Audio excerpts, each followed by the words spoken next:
Does look pretty good. It's not like a home studio you've got going there. Yes, it is. Yeah, this is where I do all my stuff. Cool.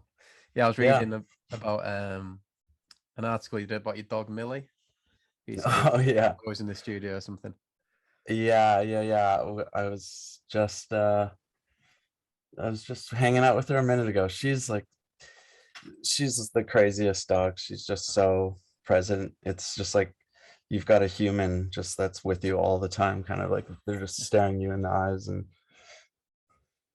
well, she Yeah. stares you in the I I just think the love of a dog is one of Earth's great gifts. I'd agree. We've got a little like 2.5-year-old King Charles, and yeah, Oh, definitely like nice. probably my, along with my son, probably my best mate. Oh, nice. Yeah, Oh, it's good. that's cool that it's up there with human love for you. Yeah, well, they're both about the same age, to be fair, so it's quite cool. Oh man, how do you like being a dad? Not that I don't know if the viewers have already heard about this enough, but I can always cut it out.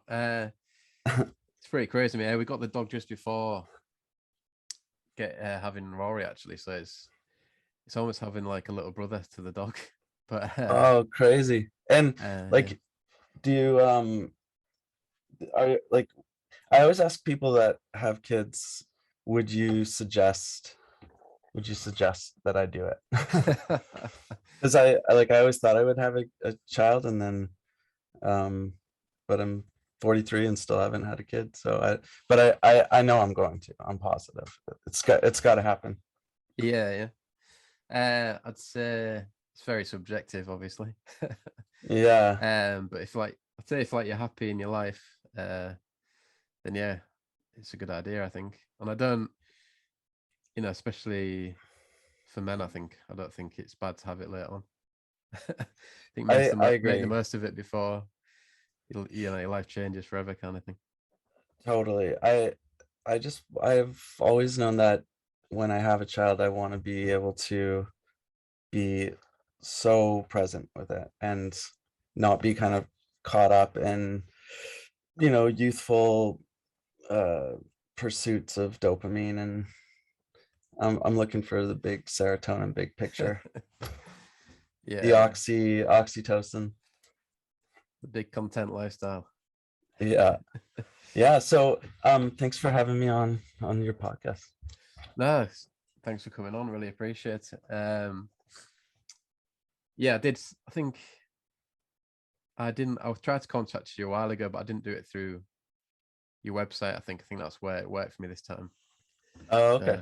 had some good luck with that. Yeah, I haven't really been I've been working nonstop since Hot at Heat, but I haven't really been reachable until I asked a friend of mine, Drew, to sort of manage me, so to speak. Okay, right. Just like because I do so many different things, and so I was just like, "You're so good at email, and I suck at email. Can you be my manager?"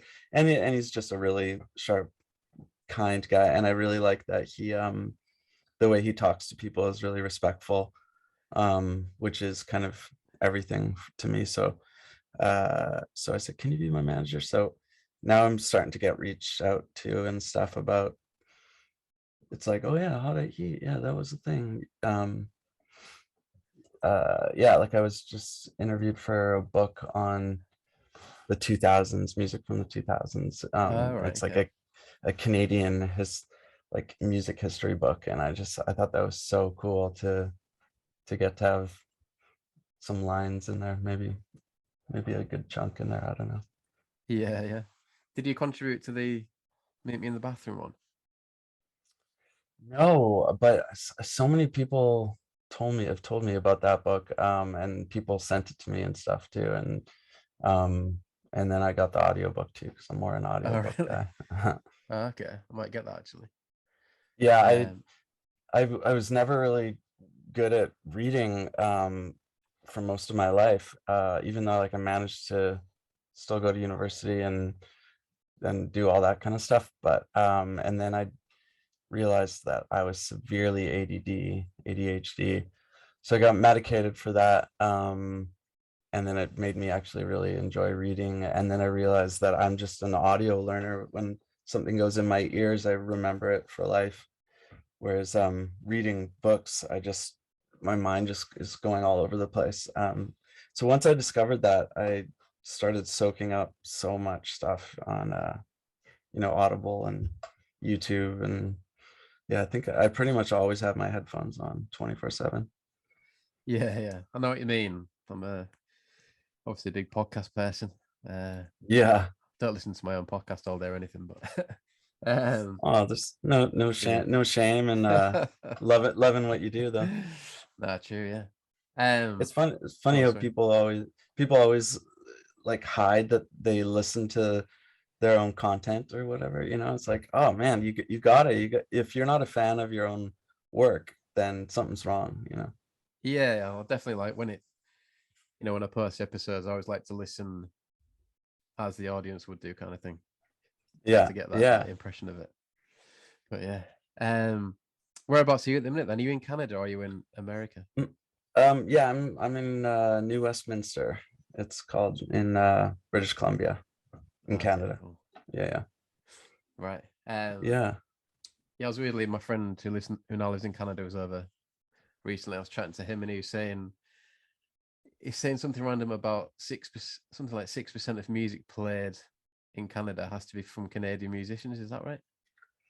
Yeah, on the radio, there's like a mandatory amount of Canadian music. And I actually I used to complain about it as a kid, but I kind of like it, not just because it means that they play my music a lot more, but also as a Canadian band, you're trying to get your music out there, and you're fighting against these huge corporations in America. The population is 10 times of Canada, so it makes sense that there's 10 times the budget to promote it. And so yeah, I think without a little bit of like some kind of promotion from the Canadian government, I think a lot of Canadian culture wouldn't even get a chance even within Canada, because there's just the American promotion machine is just so powerful. Yeah. Yeah, definitely noticed that about Canada. It's very like proud of its own kind of thing and always kind of Hmm. backing its own people kind of thing.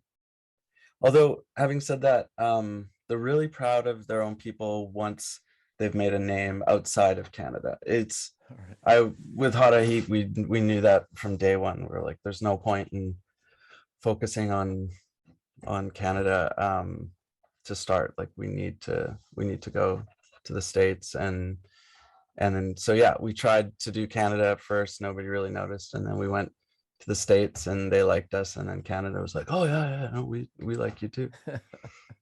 Well, Yeah, that's I think that's, yeah, sorry, go on. no, yeah, I was just gonna say you find that with American bands say that about America and the UK. Like they come over to the UK, Yeah, or they get received well first in the UK, and then it's America that catch on kind of thing. totally, yeah. Well, it makes, yeah, I love, the thing I love about the UK is, I mean, there's many things, but um I dated someone from England for a few years at one point, and so I just kind of got to know her family somewhat well. And I just, Christmas at the pub and stuff, and I got the full experience for a while. And um, I just love that just the average person talks about music as if it's on the same level as celebrity culture.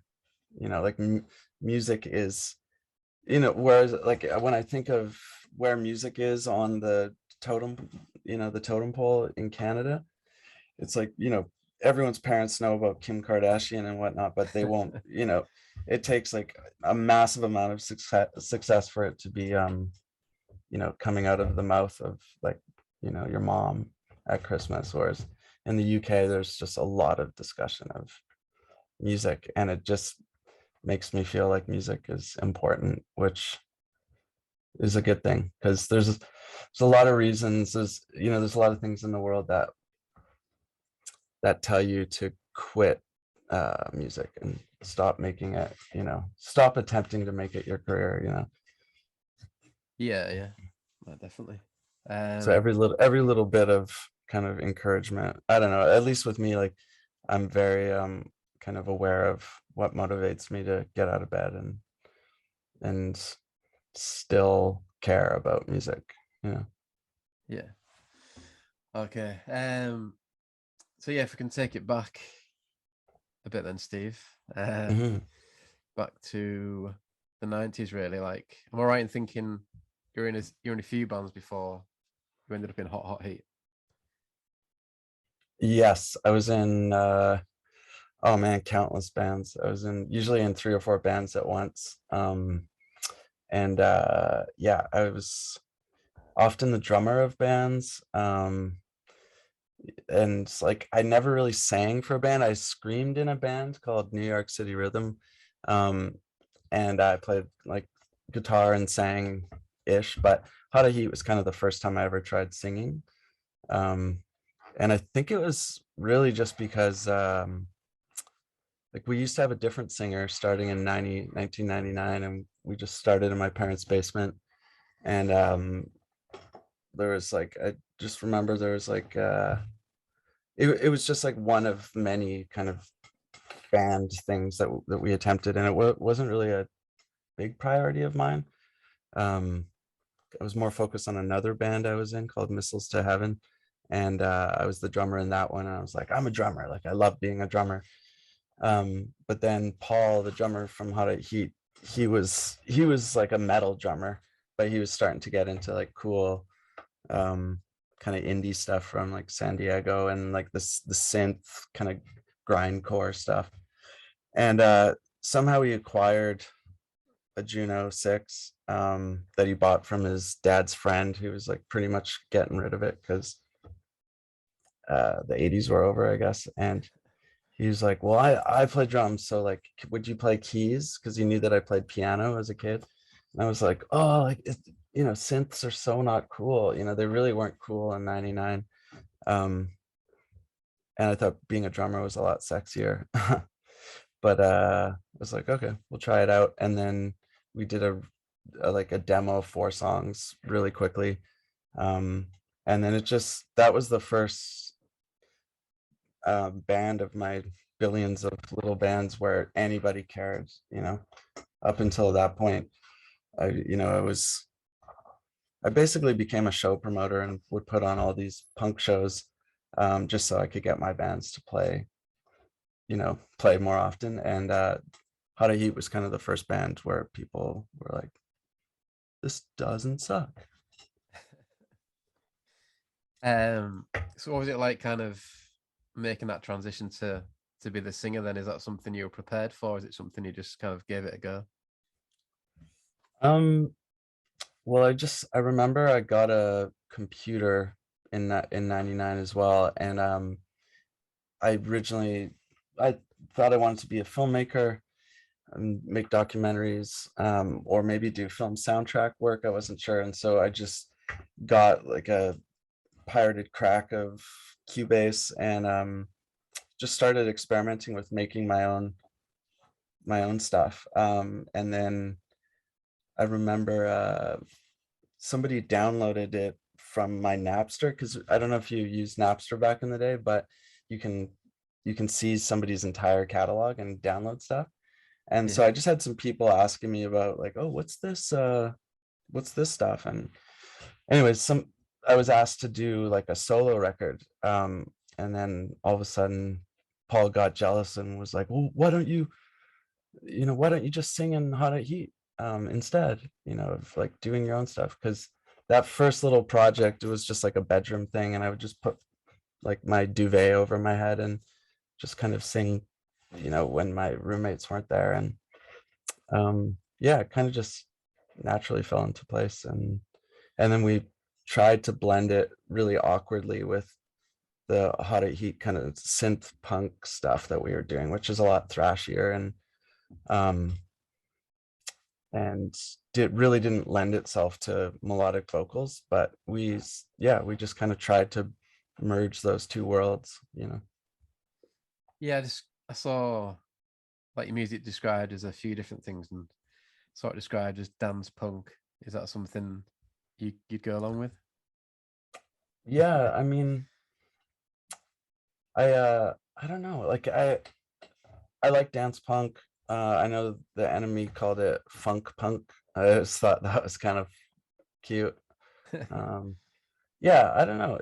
I guess like indie dance stuff. Like we, because we came out of the hardcore scene, like, you know, which was kind of coming out of the straight edge hardcore movement, and in that scene, if you're not a good band unless you get people moving, you know. And it was like, so it kind of started with us being in bands where the goal was to get people to like mosh and or whatever you know want to call it, I don't know. um and then when we started making poppier music, we still felt like we needed to get people to move or we weren't doing a good job, you know. So it kind of became a dancey project, I guess, by accident in that sense, but we weren't, you know, trying to make dance music at all Yeah. consciously. And am I right in thinking you did a lot of touring in that period, like between, well, end of the 90s, beginning of the 2000s? Yeah, we were touring as much as we could afford to. We were living in a 2-bedroom apartment, and there was like 4 of us, and plus Dustin's girlfriend, and we had a cat, and we were just crammed in this tiny space, and we were all kind of just trying to, you know, work day jobs just enough to pay the rent. And I remember Paul, he worked at a bakery for a while, and he would just come home with like bags of baked goods, and because it was free, we were like, okay. So there was a period where we just ate, you know, really bad food for quite a long time. It was like, it's probably at least like a year or two where it was like baked goods and McDonald's, where it was like our entire diet. Yes. So, like, where did he get to? Is it America and Canada, obviously, mainly? Yeah, I remember actually even before we got management or got signed or anything, we were getting weird offers to play. Like I remember someone flew us out to Hawaii, and we thought that was just wild. It was like, we're in Hawaii. We were just like, what are we doing? This is crazy. And yeah, so we would just basically any day where we could collectively have, you know, not be working, we would book a show. And so we did a lot of these mini tours where we would go as far as we could to make it back in time.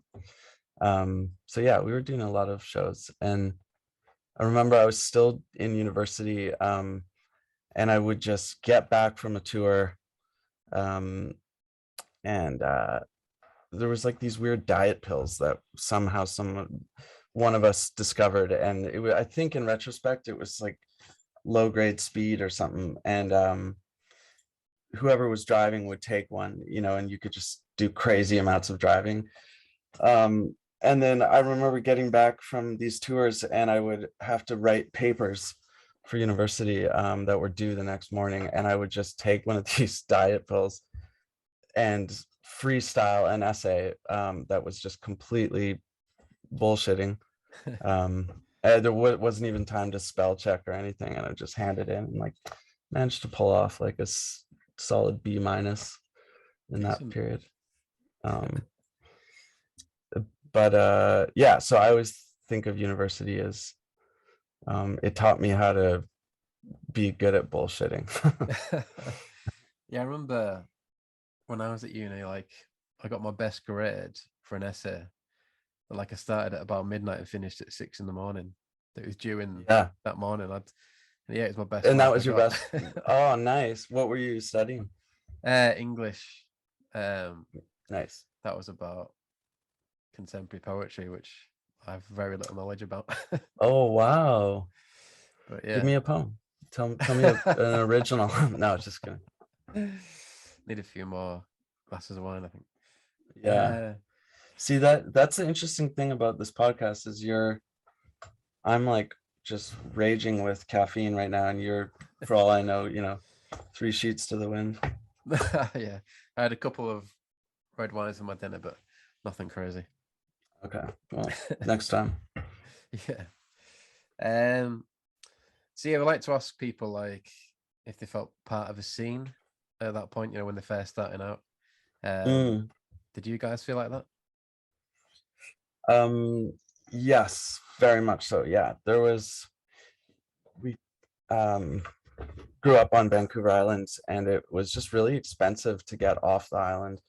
And so most people just, there was a music community in Victoria where we started, and yeah, it was kind of everything. Like I went through a lot of kind of rebellious years as a teenager, and um as many people do, and just didn't see eye to eye with my parents, unfortunately. And so I spent a lot of my teen years kind of trying to make a community and make them, be part of a music scene, because that felt like my tribe, and I felt like they understood me. And my parents were doing their best, but I just, when you're young and trying to figure out what your identity is and who you are, and yeah, those years kind of shaped me. And I was really, really into the music scene. And I don't think Hot at Heat ever would have been a thing if it didn't come from like a collective consciousness,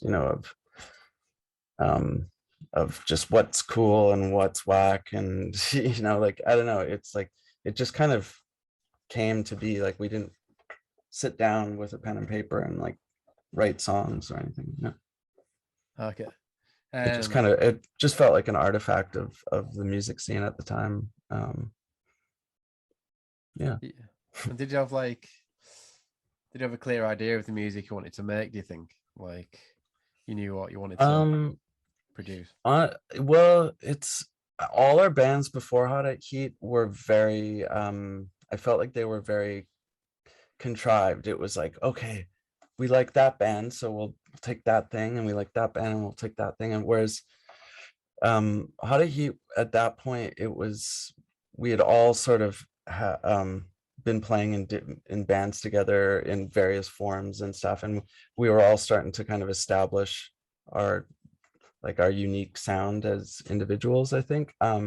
With the exception of me, because I'd never played synth in a band before, and so a lot of what I was doing were just classical chords that I could vaguely remember from childhood piano lessons, and like a little bit of jazz chords and stuff, because I did a lot of improv jazz stuff before that on piano, but I never like going from improv jazz on a piano to synth. It was just such a weird thing.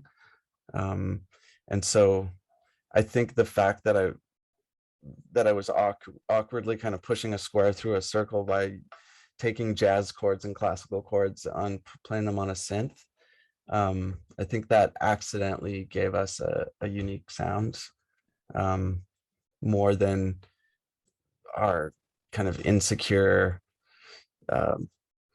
minds would have allowed otherwise. I think, because I think when you're young, you want your band to sound like other bands that are successful, because you're like, well, it worked for them, so it'll work for us. And it's hard to make that leap into, we're going to make our own sound to be super unique, and it, like, there definitely was that. We liked weird things and we wanted to be unique, but yeah, I think there was a lot of sort of accidental uniqueness that came from trying to figure out what the hell to do with this synth, and the fact that I wasn't a trained singer, or I wasn't really a singer before that, and so it was like yelping, kind of screaming, kind of melodic. And then I think in retrospect, um, I I was really influenced by 50s doo-wop music, because my dad gave me a box of records that he got for $2 from a garage sale, and I just would listen to doo-wop music as a kid, like all the time. I just had hundreds of these 45s, and so I think when I started writing vocal melodies, they were sort of accidentally a lot poppier and hooky, than I think I could have consciously written if I tried. Yeah. And then in terms of like, the technique of playing and singing on stage like you do, Mhm. is that kind of obviously through a lot of touring, you just kind of establish your own technique and get confident with that kind of thing? Yeah, I think that was just from just putting in the hours, because we toured so much, and there was years where it was kind of like 6 shows a week is the norm, and we put everything aside. Like I missed out on countless, family events like weddings and stuff that I should have gone to because we were playing in Vegas or something, it's just we basically, quit our jobs, quit uni, kind of accidentally. We're all single, I think, because it was just impossible to hold down a relationship, and it was just pure focus for years. Yeah. Yeah. I mean, having a blast though too. It's not like we loved it. It wasn't Yeah. hard. I'm incapable of focus like that on anything. Like that isn't fun. So that's why like I built this studio and stuff, because um making music is the one thing that I can really focus on and do well at. Or that's subjective, but I can put in a lot of hours easily, and then everything else in my life has always felt really, really hard. So um I was so grateful that I found something, because life just seemed so hard as a teenager, and as a early in my early 20s. Like I just remember just battling depression, and um like I mean I've always kind of battled depression, but I started just noticing a correlation between when I'm working on music, I'm happy, and then there's a residual happiness um, that just kind of makes the rest of life a lot easier after I'm working, on music. And so, yeah, I just kind of went to um, the thing that cured the depression, really. Yeah. No, I guess you hear about that all the time with, you know, you're going to enjoy the thing you're most passionate about, but obviously it helps if you're talented at that thing as well. Yeah, I mean, I would have loved to have been a pro skateboarder, but the world was definitely telling me like that is not your path, dude. Yeah, Yeah. I I was wasn't. big I would into just. Tony Hawk's too, but I never actually got on a skateboard. Oh man, I was obsessed with Tony when Tony Hawk came out. Yeah, it was basically like all of us, we were all living in like this tiny crappy house at the time actually, and just like all of our lives were just put on pause for weeks. I had a relationship end because of it actually.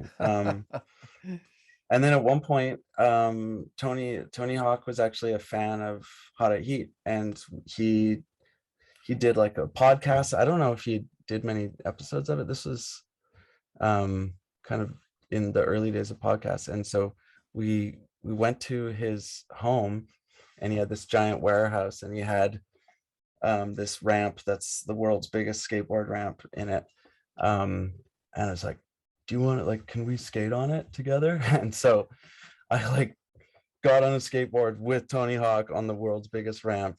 And I just like instantly bailed, and I was just like, okay, I'm out. I'm just gonna watch you. Like I was so ashamed.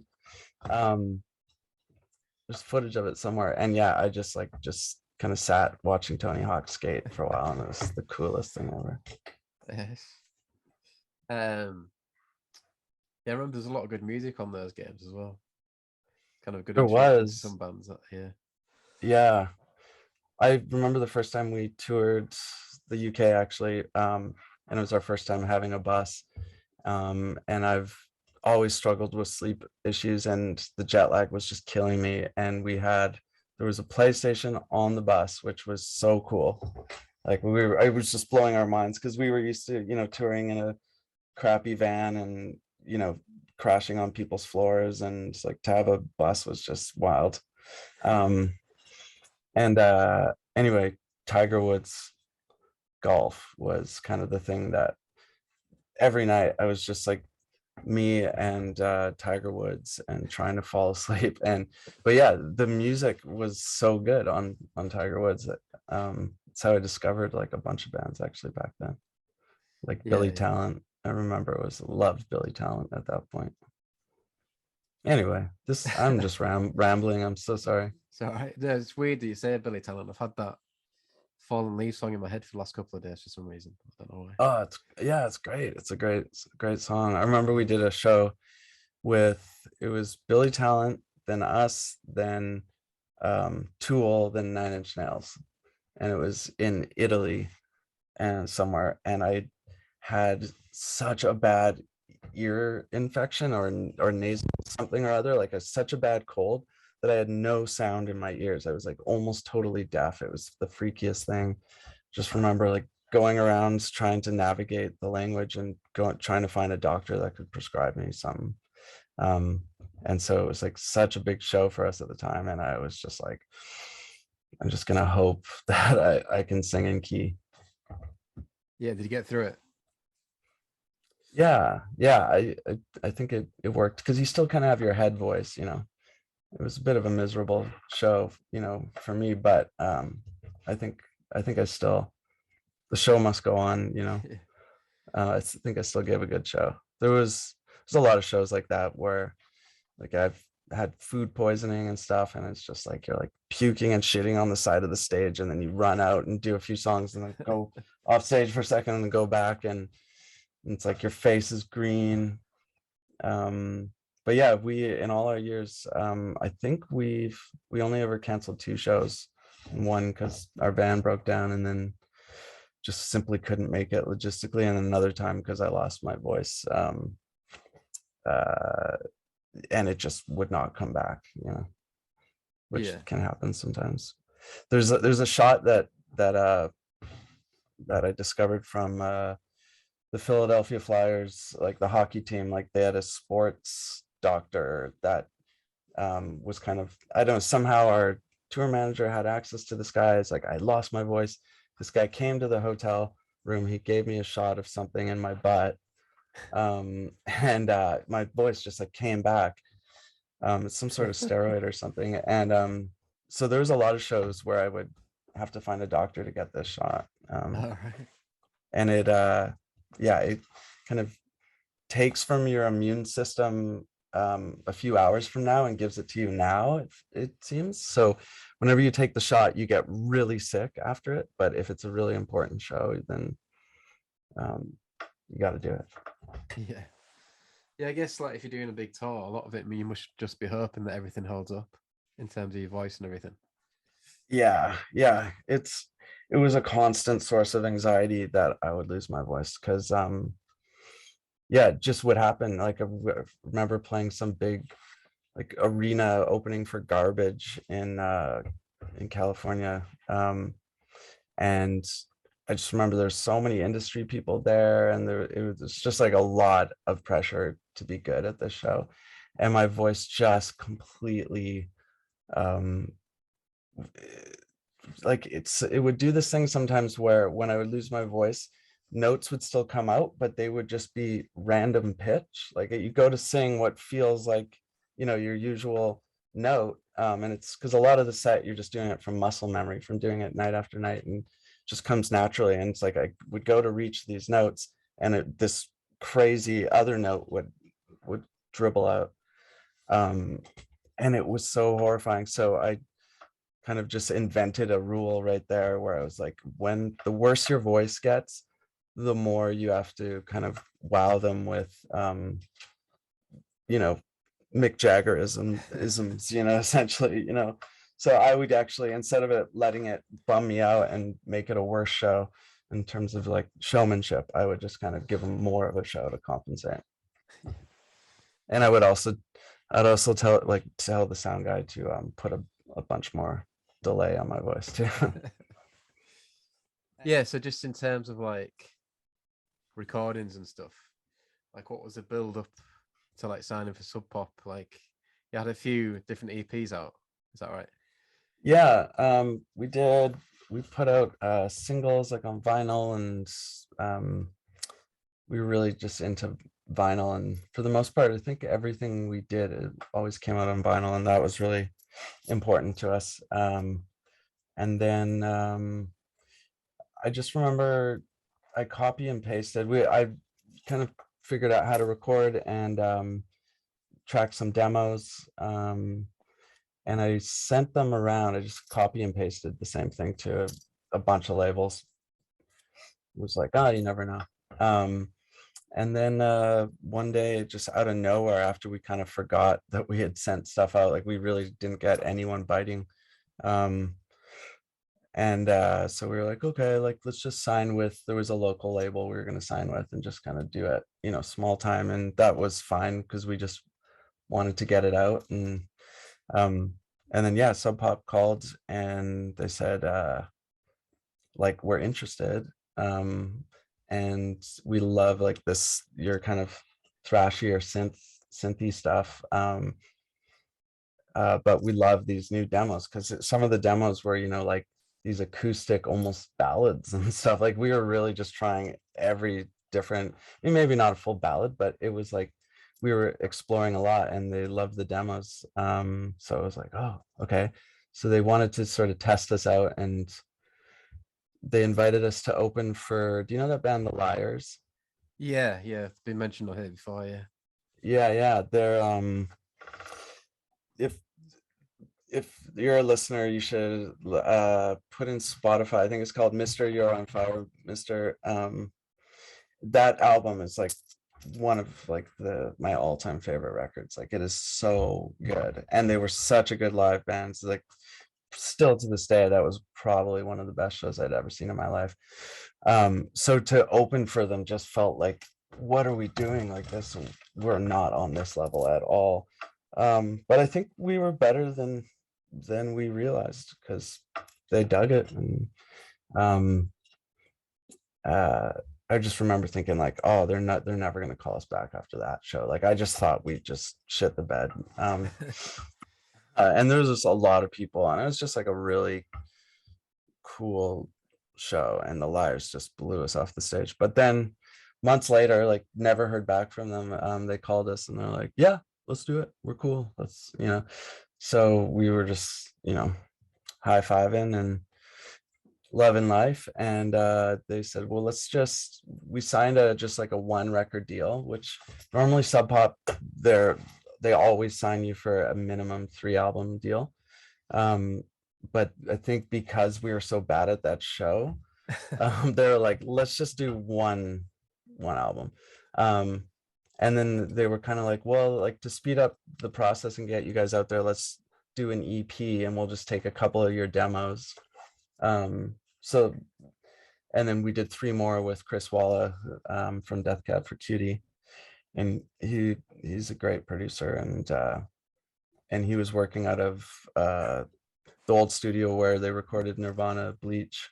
So, and we were just big Nirvana fans, and so we were just stoked to do anything Nirvana. That's why we wanted to be on Sub Pop, and why we ended up eventually recording with Jack and Dino, who because he had recorded the first Nirvana album. And yeah, everything from like booking agents and like, and everything, like we were just literally trying to duplicate Nirvana's career, because we were just small town kids. And yeah, and so anyway, so the first EP that came out, it was just 2 songs that I had recorded and mixed, or I think, no, we did it with a friend actually, but then I just mixed it on my computer and not knowing at all what I was doing. But they're like, oh, we like how it sounds. So I was like, okay, like I had no idea. I'd never mixed anything in my life, but that really kind of gave me a lot of encouragement. I think that's why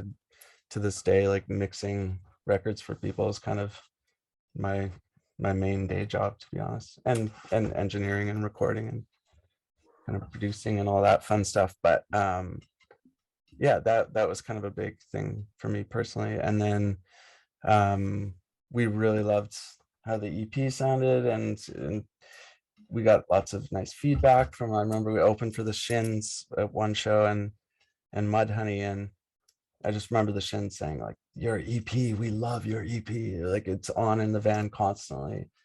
And that just, I remember, because the Shins weren't big at that point, but I just was obsessed with their record, and so that meant a lot. And we just kind of getting these hints of encouragement, that really felt like, okay, like I think it was around that time that we all quit our day jobs, and yeah. And then so we did our one record which was Make Up the Breakdown for Sub Pop, and we recorded it and mixed it all in I think it was 6 days, which is insane. Like I don't know how even, and I was still writing lyrics, like going up to it, like I literally on napkins, because we recorded in Vancouver, so I was catching the ferry and I was just in the cafeteria like trying to think of something better than bandages. And a lot of the lyrics I just wrote because they rolled off the tongue phonetically, and just worked with just the vibe. And yeah, everything we wrote really was just us feeling the room together, and so as a result,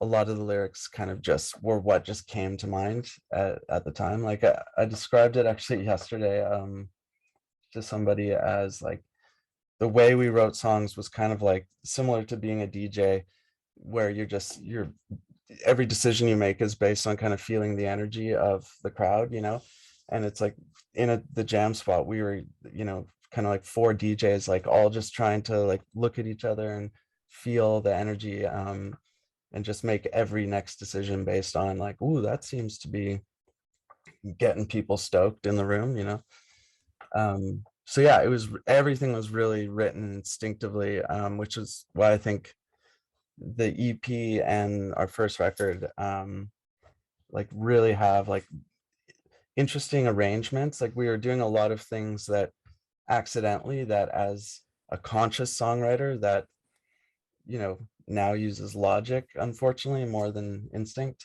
Like I really find myself still trying to consciously make arrangement decisions and musical choices and stuff, like that can emulate that time where I was just ignorant, because yeah, it's just, I've been remixing this record actually for it's coming out next year or this year for like the 20th anniversary kind of thing. Ah, cool. So yeah, I'm just like very intimate with that album at the moment, and yeah, there's just so much blissful ignorance in it, and all 4 of us were trying to just kind of out showman the other person, like even looking at we were on Letterman in like 2002 or 2003, and I saw the performance recently, and it's like, okay, like, yeah, like that's 4 people that are trying to get the spot. Like everyone is like, I'm the star, no, I'm the star, I'm the star. And it's like an interesting clash that I think kind of gave us that sound. Yeah. Was it Bandages you performed on there? That one was Talk to Me, Dance with Me, actually. Cool. Is that on YouTube? I'll have to find that. Yeah, it's on there. Yeah, there's so much of the Hot It Heat's history that's not on YouTube, because it was just pre YouTube, Yeah. like we were kind of straddling the internet and just old school, Yeah. TV and film and whatnot. But yeah, anyway, so we did that record super fast, and then I remember Dante and I like kind of begged the label to let us remix some of it. So we spent another like day or 2 or something, like a really small amount of time, just doing some remixes, and got sent a few remixes. So in the end, it's some Jack and Dino, some John Goodmanson, some Chris Walla. Right. that mixed it. And it was also like that experience really made me realize how much mixing, you know, like working on the post-production can make or break a song, you know. Right. Okay. That's interesting. Which is like, it's like an obvious thing to some people, but you know, at the time I was kind of pretty naive still, and I just was like, oh man, like production really makes a difference, you know, because for years we're in bands where we're like, we want to put out a demo or, you know, a CD or something, or a tape. Who can we get to record us? And it's like it was just, you need to record. Like you didn't even think if they were good or not, you know. It was just like, you go and record. And around that time I really started thinking about production and mixing and stuff a lot more, and to this day it's my kind of life's main obsession. Yeah. But Cool. yeah, I just remember we went and we sat down with Sub Pop like in a boardroom basically, and played them when we finished it, because we did it in Seattle where Sub Pop's based out of. And like, you know, the head of Sub Pop is there, and you know, I'd seen him in like countless documentaries about Nirvana and all this stuff, and so, you know, we're kind of nervous. I remember playing them the album and just feeling horrified. I just felt like naked in a classroom, you know, like, I don't know if you've ever had that dream. I still get it, where you just like realize like, oh shit, I'm totally naked. I know what you mean. Yeah. Um, and I just remember feeling horrified. And then after they listened to it all, they were just like, this is really, really good. And I was like, whoa, what? Really? Oh my gosh. Yeah, because it just all happened so fast, you know, like I said, just writing lyrics on the ferry on napkins and stuff. And so yeah, it was just kind of like they immediately wanted to sign us for more records after that. But because we were obsessed with Nirvana's trajectory, we were like, no, the next thing we have to do is we got to sign to Geffen. So like we wanted to sign to a major, like we just got it in our heads, like that's what we have to do. And it ended up being, we signed to Sire, like under Warner Brothers basically. And that to me felt like the best compromise to we could either stay with Sub Pop and just be you know, like, because you can have a career as an indie band on Sub Pop, like it's a thing, like you don't have to sign to a major to make it your job. But Sire was really cool. Just it had like, we're really into the Smiths, and you know, like they just had like and Talking Heads, and Sire had signed just some of the coolest bands from the 80s basically. Um and then the Hives had just signed to Sire, so that kind of, and we were like, yeah, we liked the Hives at the time. And yeah, I don't know, there's just like a lot of things that pointed at Sire feels right. And so once we did that, then it was like a lot of things changed, you know. They wanted to re-release that first Sub Pop record, Make Up the Breakdown. They wanted to re-release it under Sire. So there's kind of two versions of the album. They're the exact same recordings, but one just has like, you know, some text that's different on the bottom. But basically, to sum it up, it was like in 2002 we were playing shows to 7 people a night, often like on these random, you know, American tours. And then a year later it was like selling out, you know, 500-person theaters and stuff like that. And it was like a lot changed between 2002 and 2003. Yeah. Was that purely down to the first album then, or was that kind of a mixture of signing to a different label as well? I think it was just I mean, we've like even before that record came out, I remember we played a show in LA, and I remember like we were the second band or the third band of 5 bands. And it seemed like the theater completely filled. It was about 500 people or something. And it was just like everyone was so into it. And then after we played, like the theater emptied out, and it was like a third full after that. And I was like, oh man, I think people came to see us. Like, that's so crazy. and then yeah, it's just started to kind of give us more confidence that, you know, we were doing something good, and that just informed a lot of our decisions to go big, you know. So we were like, let's get the biggest label and the biggest booking agent, like let's get Nirvana's booking agent, which we did. And like we were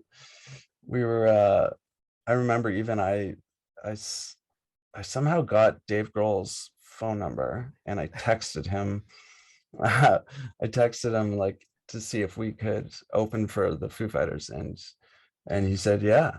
So we did like a tour with Weezer and the Foo Fighters, like around the States and like in arenas. And it was, I mean, obviously I'm sure there's, you know, booking agents and managers that like should probably be given the credit, but I definitely know the ball started rolling from a text.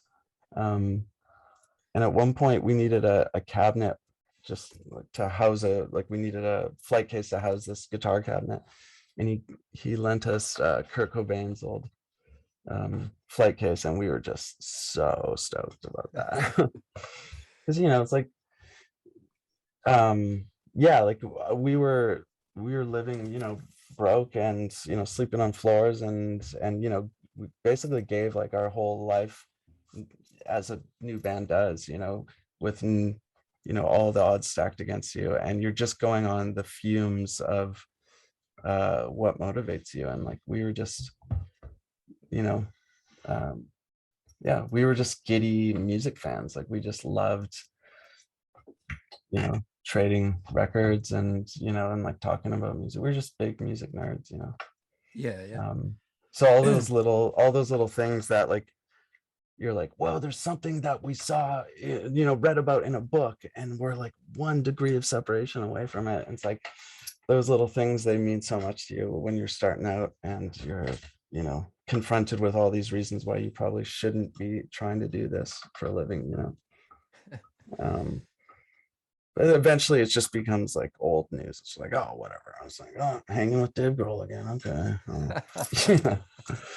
But now that I've in years, you know, it's like in the past now for me. I can like talk about those things and kind of like brag about them, because I'm like, I feel so separated from them. And I can be like, you know, working with bands and stuff, occasionally I'll get like a memory of something crazy that happened on the road, that now I see the value of it in like telling that story. Whereas, you know, at one point it was just kind of like, yeah, I don't know. There's like a little kid in me basically that I feel like is allowed to come out now that I'm far enough away from it, and I'm not trying to be some like sort of mysterious frontman poet or some shit, you know. Like now I'm just like, I'm a big goof. I'll talk about anything if I can remember it. I don't really care what people think anymore, you know. That's good for me, yeah. So yeah, did you, like you mentioned bands like the Hives and stuff? Did he become part of a bigger scene? Do you think at some point where, you know, be playing with a lot of the same bands at festivals and stuff? Yeah. And it felt like I remember playing Sweden, and the Hives fella, the singer, just like hanging out in our green room, just like reading a paper, just casually, you know. And I was like excited. I was a big fan of theirs, and so I thought, oh man, this is sweet. And then you know, same with like, you know, having the Libertines come to the show and like hang out and like partying with them after, and like these bands that I was like a fan of, it was kind of like they started to feel more like peers for a while there, you know. Um and yeah, and like, yeah, just hanging with the Strokes, you know, like those kind of things that like it felt like like half of me was just like, whoa, this is trippy, you know. And then but then half of me was like, kind of like, oh, we're just doing our job, and this is just like a nice little side effect, is like these little stories, you know. Like there's too many. I'll have to like write book about him once my parents are dead. Yeah, I was going to say, did he hang around much with or play much with like the New York bands like Stroke and Interpol? Obviously, gets talked a lot about on this podcast, but Yeah. We got to do a lot of shows with Interpol actually, and we became Paul and I were good fans. Well, fans of Daniel's personality. He was just such a sweet, kind fella, and it's like, we were touring with a lot of bands and like playing a lot of festival shows where you meet all these bands and you see the different kind of personality types. Um, and it's like, like I like hanging with like Liam Gallagher or something like that, and it's like the things he says are like they come out, and same with Noel, like they come out as like pre-packaged snippets. Like if that was documented, like it would be a classic line, you know what I mean? yeah, Whereas I tended to be attracted to the like people like Daniel from Interpol, where it's like he's just a softie. He's like a teddy bear. Like he's wearing this crazy like Prada suit, um, and like they're just like they were just so fashion forward and stuff. And he seems mysterious and whatnot, but then you talk to him, it's like, oh man, like this is like, I feel like I'm talking to a 15-year-old kid, that like, you know, was talking to me on like a Minecraft game or something, like so I really liked discovering that, there's no such thing as like the rock star illusion that you buy into as a kid and as a fan. It's like they're just normal people, you know with certain exceptions. Some yeah. people are truly their persona. you know um Go on, sorry. yeah. Oh, I remember the Walkman. We did a tour with the Walkman. I don't know if um I don't know how big they are over there, but we were just obsessed with the Walkman, and that was really cool. And we stayed in touch with them for a number of years. Um and yeah, like I'll still like if the Strokes come through town, I'll text one of them and like you know still like kind of like to exploit certain things, but then like you meet some bands and you're like, oh man, are you seriously buying your own bullshit? Like, wow, this is crazy. Like it's some people, it does go to their head, and it's like really interesting to witness the difference of personality types. Yeah, yeah. Do you find Like there's a I correlate? think, Go on, sorry. oh no, I was just gonna say, like I think how you navigate, like anyone that gets any amount of fame, like how you navigate kind of how you manage that and how much space it occupies in the way you see yourself, like really determines, I think, so much of your future. And I feel like the most successful people are often actually the kindest, most grounded people, and like the people that I met that just exuded unrealistic ego, like those are often the bands that you never hear about again. Yeah, yeah. That's what I was going to say. Like, is there a correlation between kind of, I don't know if they like the size of the band, but the type of band and the type of person, kind of thing. Yeah, definitely. I mean, there's definitely exceptions to it. I mean, in the UK, because um like a band's success, actually, like it really does have a lot to do with their personalities and stuff, which I think is awesome. um yeah, like I think it definitely can help you, if your ego is larger than life. Like I think it can be a really fun thing for the press to play with, and a fun thing as a fan to witness.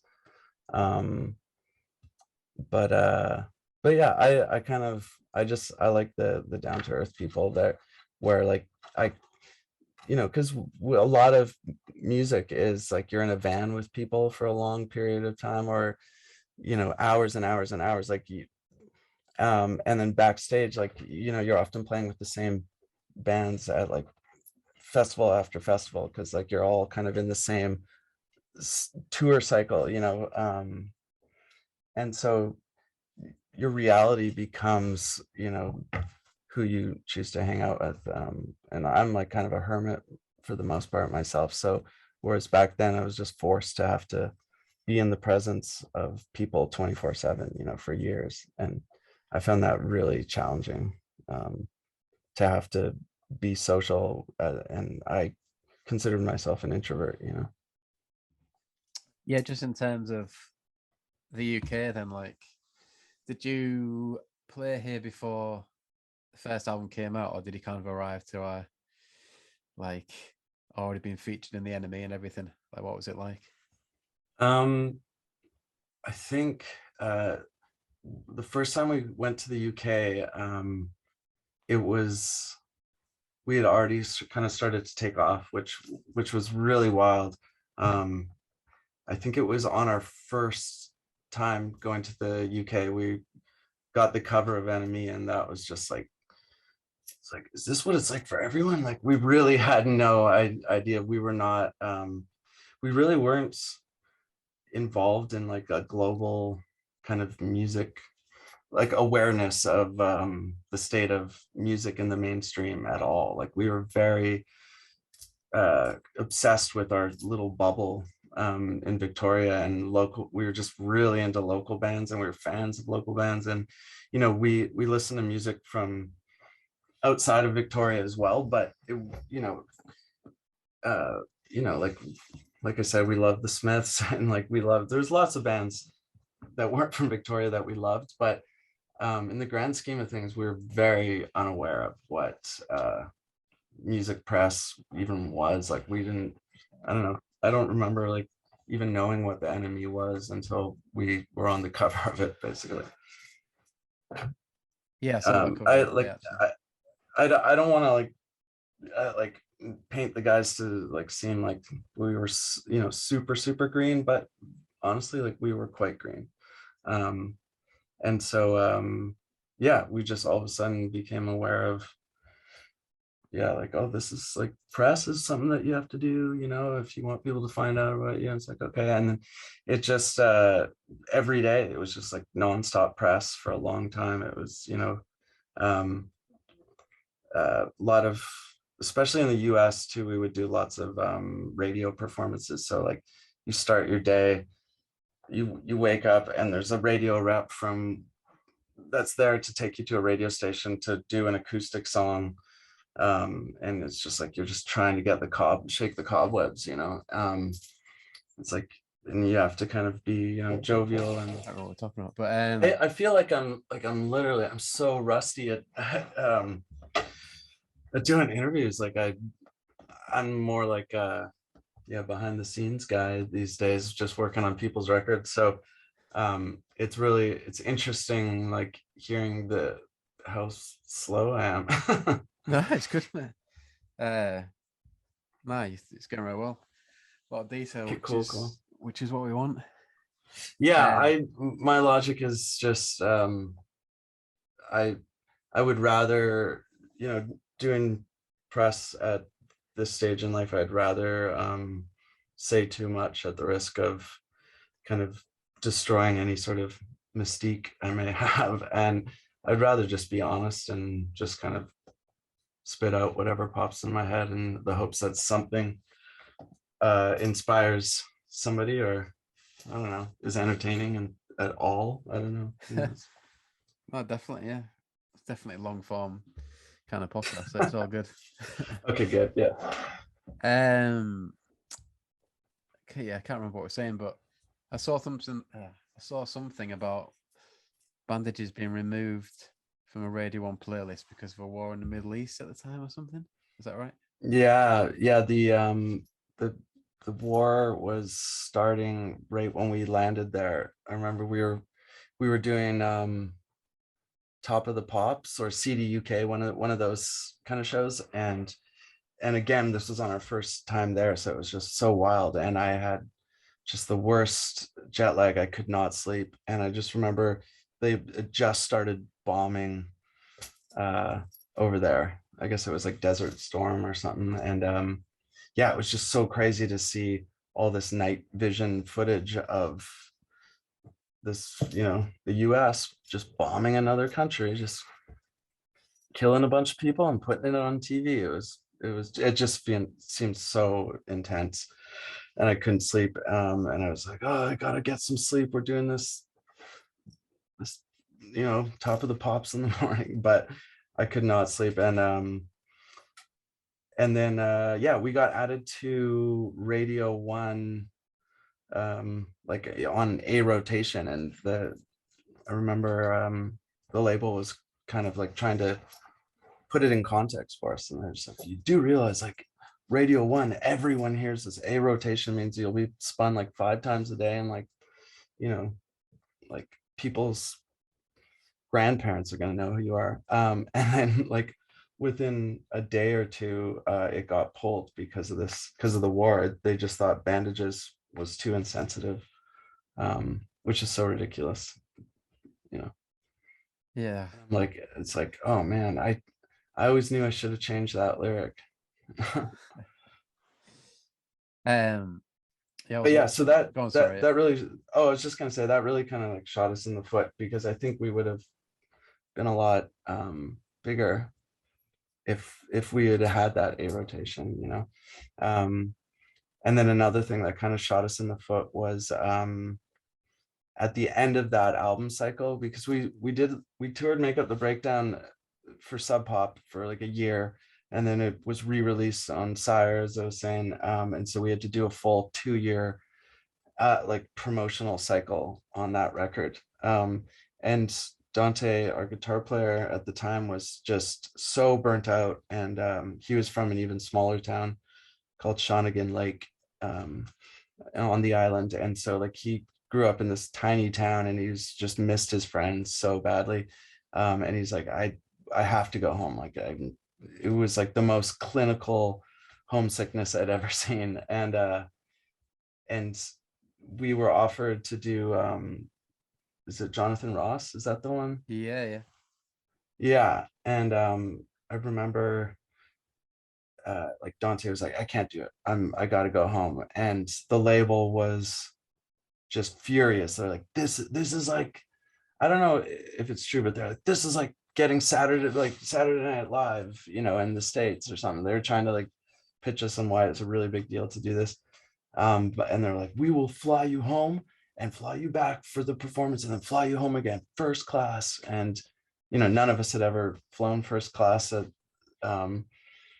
and we were just begging him, like, please, like, just do it. And he just stuck to his guns, and so we didn't do it. And yeah, the label was so furious about it that they essentially dropped us after that. Wow. Okay. Because so yeah, I guess that's just my way of kind of saying, like, yeah, doing press it's a big part of what being in a band is, Yeah. And you'd think I would be better at it by this point, but You're putting yourself down, mate. Sounds pretty good to me.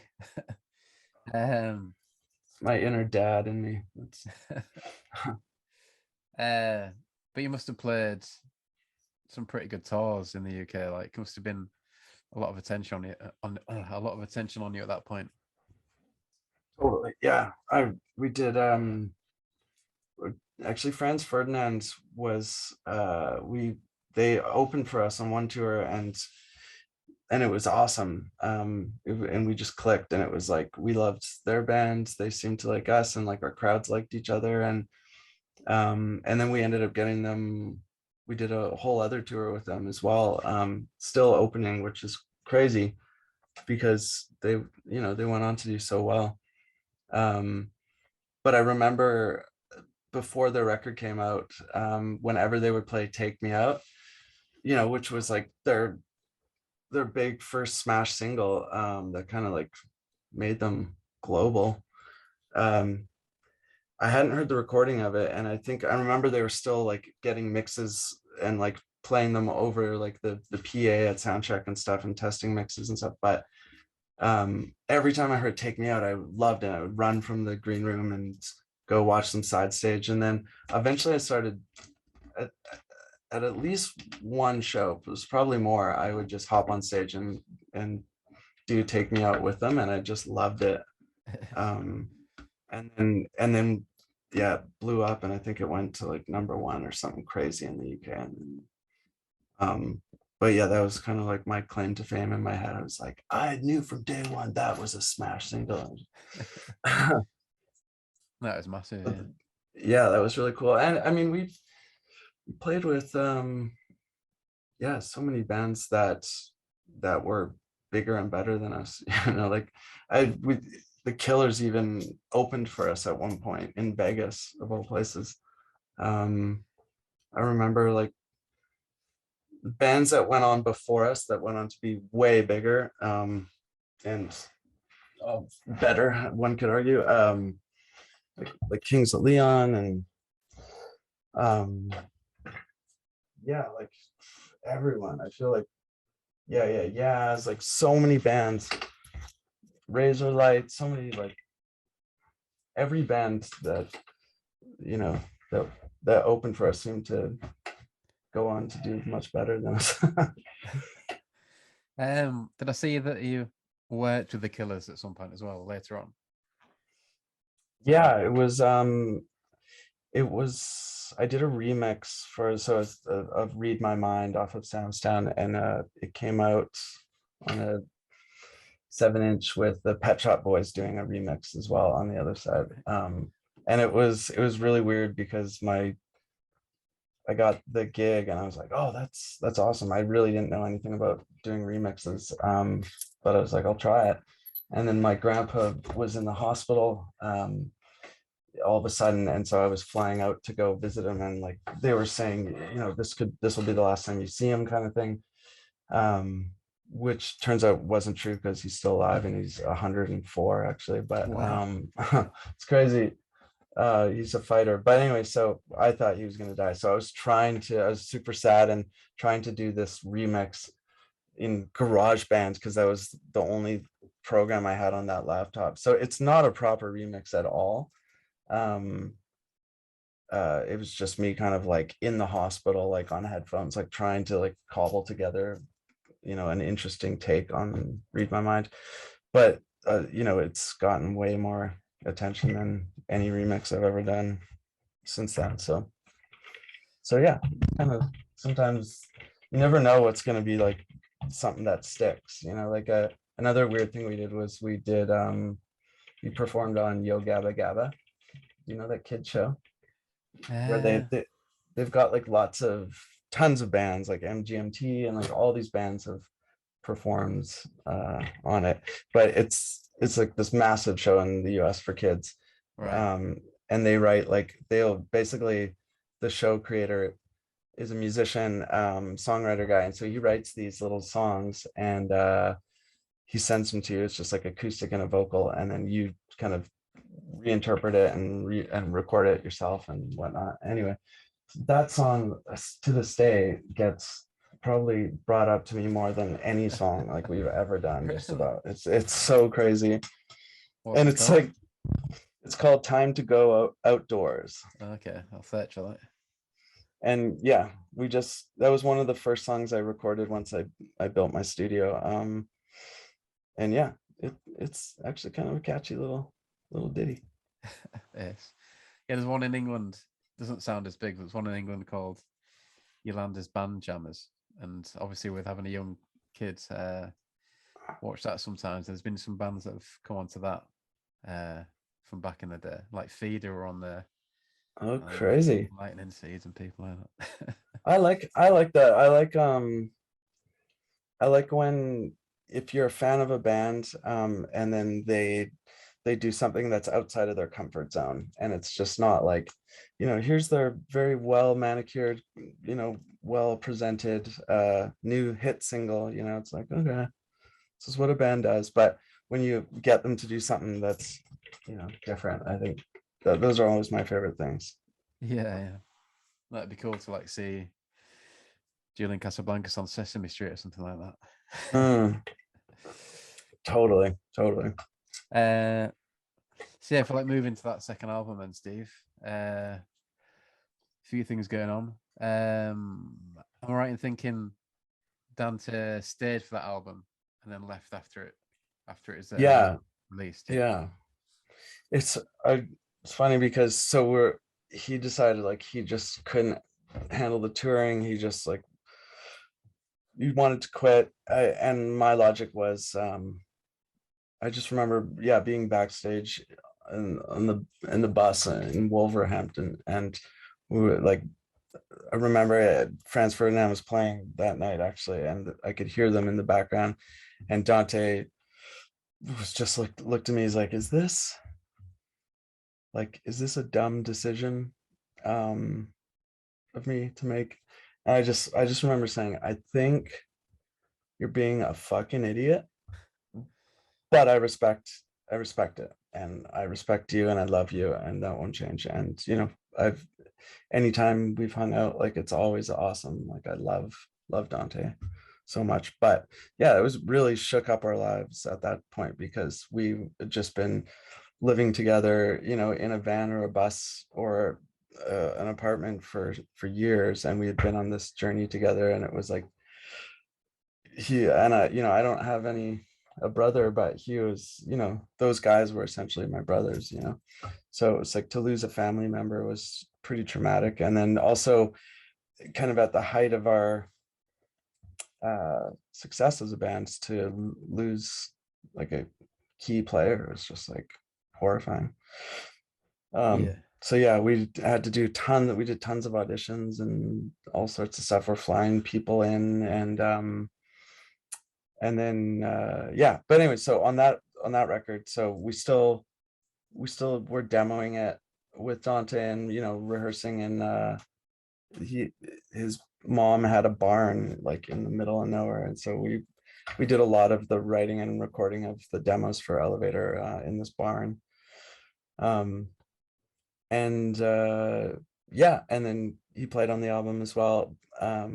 And I just remember at the end, like that the album ended up turning out like quite poppy, um depending on what your version of the definition of pop is. But I just remember when it was all said and done and we'd written, recorded, mixed it and all that stuff, he's like, well, I really wish that you told me that you wanted to make a pop record at the beginning of this, because like I would have made different decisions. And it's like what, like, okay, that's information that I could have like, yeah, it's just like he's such a funny guy. Like he's really interesting. He would like not say anything and then like say like these statements that just really like would out of nowhere, you just hear him talk for the first time in hours, and it would just be like a really kind of like challenging statement. And yeah, which I was what I loved about him.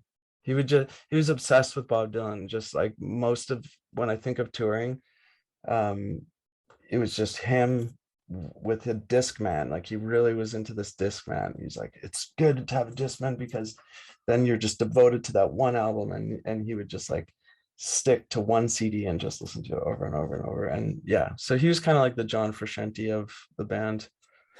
um and yeah, I Yeah. don't know, I miss that little guy. Did you know he was leaving for Wolf Parade then, or was that kind of later on? Oh. Well, Wolf Parade was kind of like after he had been home for a while and got rid of the homesickness and kind of reassessed and then realized, oh man, I actually do miss making music and stuff. And I thought Wolf Parade was a good fit for him because I always knew him as a super fan of this guy Dave Wanger. That was just, he was like kind of like the rock god of Victoria where we grew up, and he unfortunately died before the world discovered him. But um Wolf Parade always reminded me of like Dave Wanger's music, mixed with like Tom Waits.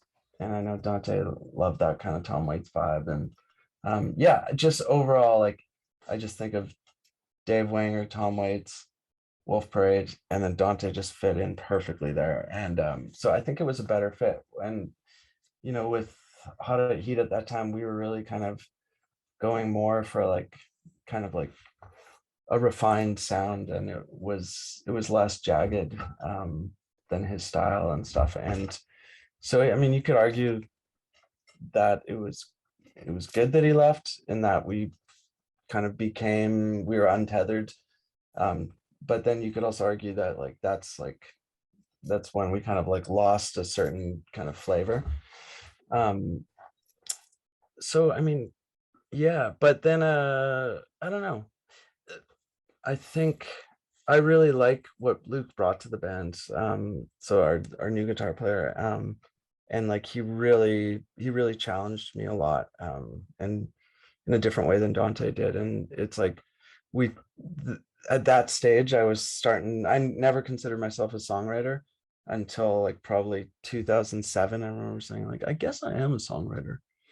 I just never thought of it that way. I just thought like, we're a band. Like you're just a band. Like I never thought of the art of songwriting really. And then when Luke joined the band, like we really were starting to think of the songwriting as a bit of a science. And he was a bit of a scientist. Like he really he played with like such precision. Like it was really trippy.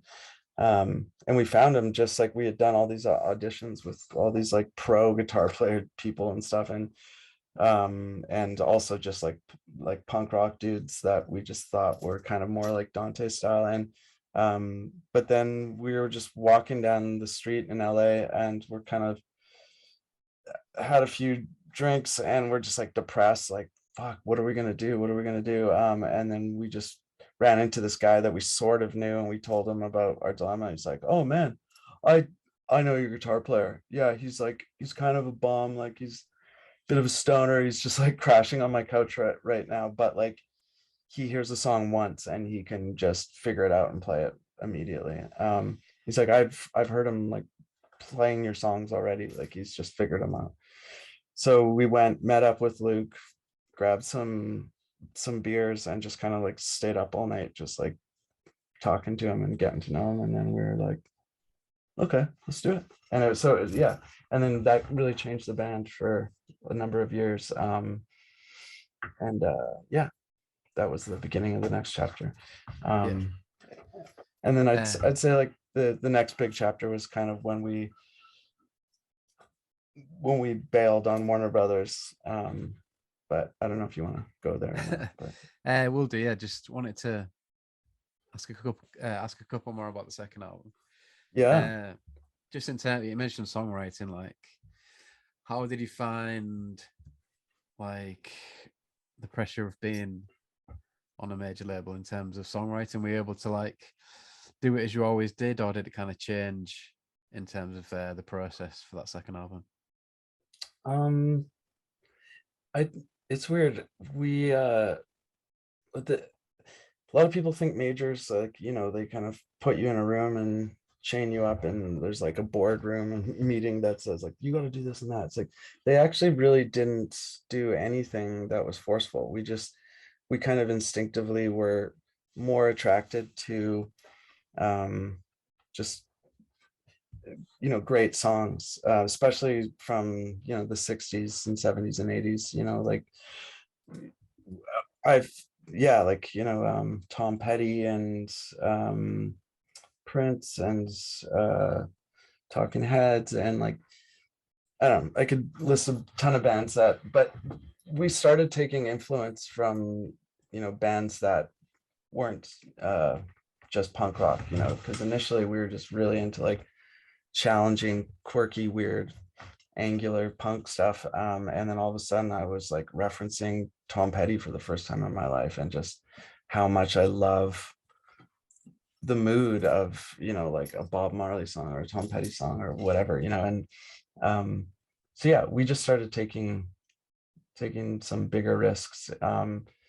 And that the theme of that record was essentially we wanted to be able to be played on an acoustic guitar at a campfire, because we were getting asked to do like a lot of these like acoustic sets, you know, because you can't set up all your gear like every time you go to a radio station, you know, to do a song.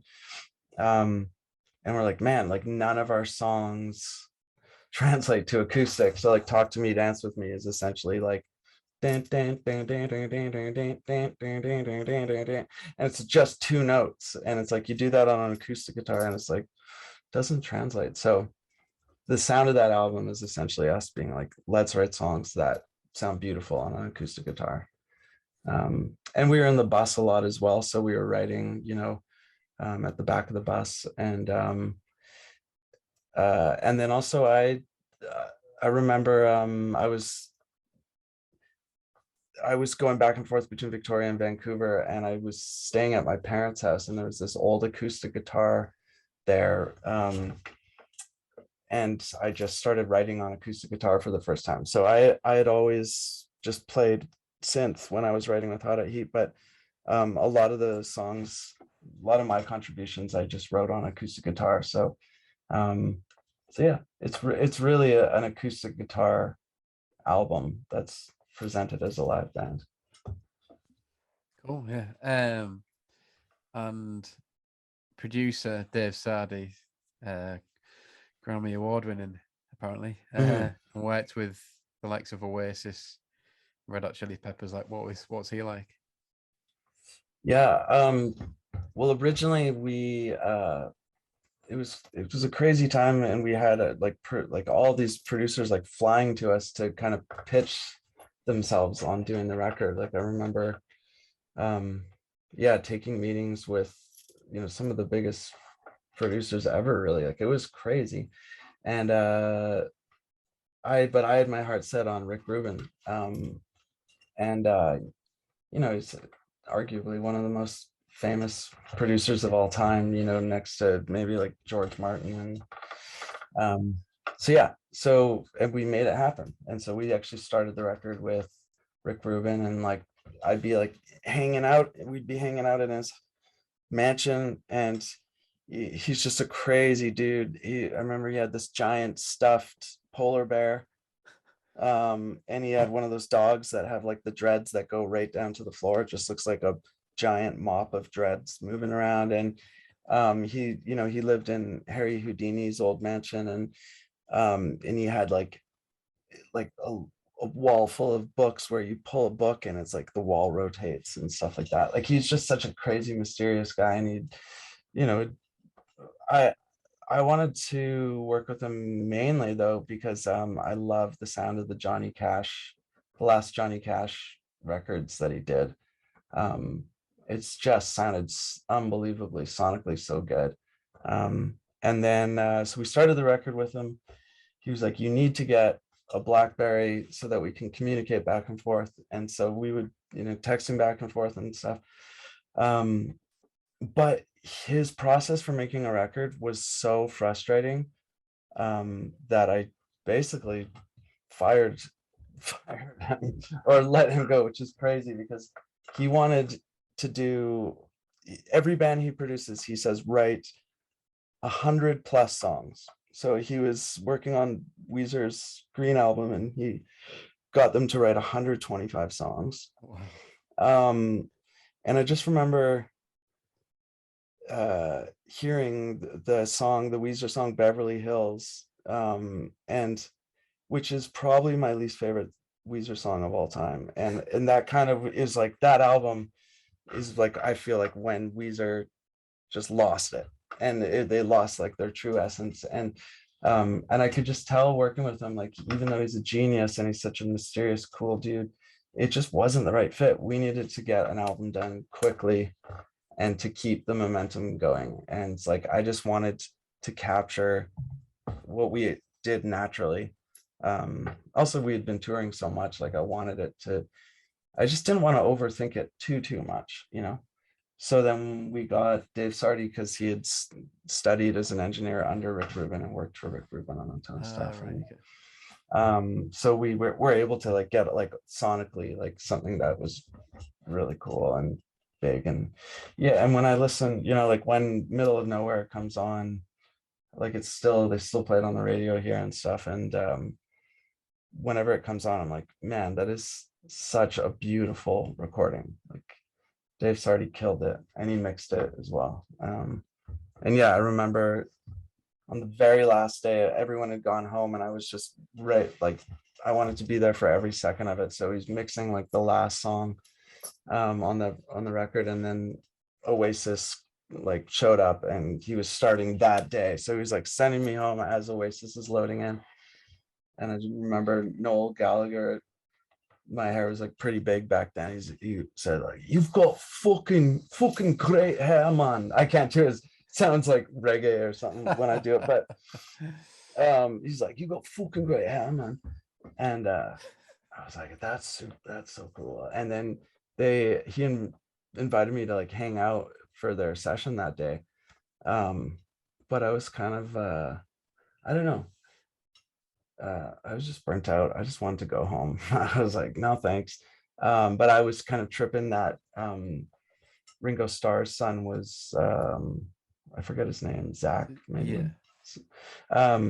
He was drumming with Oasis at the time, and he was there, and I was stoked to sort of meet a Beatles son. You know, that was like a really cool thing. And then I was like, oh, I could hang out. I'm just gonna go back to my hotel room. I'm just dead. And then I found out the next day that Paul McCartney showed up like shortly after I left and was hanging out for that whole session. Oh, wow. And I was like, oh my God, I could have, I don't know. I don't know what it's like in the UK, if it's as big of a deal as for you personally as it would be for small town Canadian kid. No, But it would be, yeah, definitely. yeah. And I think there's also, that thing there. Sorry, go on. oh no, just the Beatles were like, as we kind of engaged our kind of left side of our brain as trying to write that album and write, you know, like campfire songs and stuff, like we were studying the Beatles like it was like a university class or something. Like Paul, even though he was our drummer, like he was like, you know, I'd say like, you know, him and I were both like really engaged in the songwriting. Like he wasn't just the drummer, you know, and he had the Beatles chord book, and he could like play just about every song. Like he was just obsessed with the Beatles. Yeah, so at the time to miss a hang with Paul would, yeah.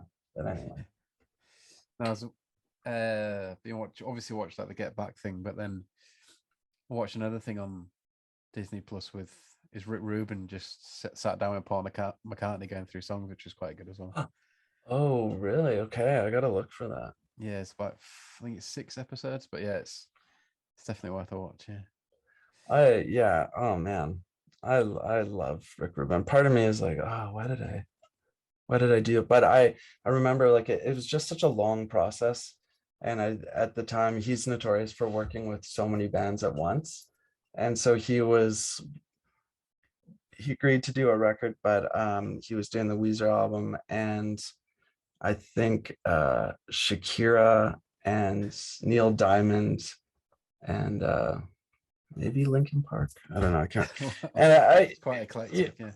Yeah, I just started to feel like, man, it's going to take us forever. Oh yeah, he was doing International Noise Conspiracy, and it took 5 years for him to finish that record for them. And by that point, like their momentum had completely died. So yeah, I'm glad that we did it with Sardi, and it took 3 months, and that was that. You know, it sounds like a good idea if you can, you know, get someone that's worked closely with Rick Rubin to get the techniques, and then totally just hammer it out. Yeah. And yeah. So go on. Sorry, yeah. Well, like, I guess just the reaction to that second album. Then was it how you wanted it to go? Were you like doing a similar path of touring and everything, or have things grown a bit by then? Well, something about doing that record was, so I did like, I recorded like maybe 25 demos for that album, at least maybe 30. And I started to really like get into the production aspect of it. And I remember walking into Warner Brothers, into the art department, and they were, and this was after the album was done, and they were playing the demos.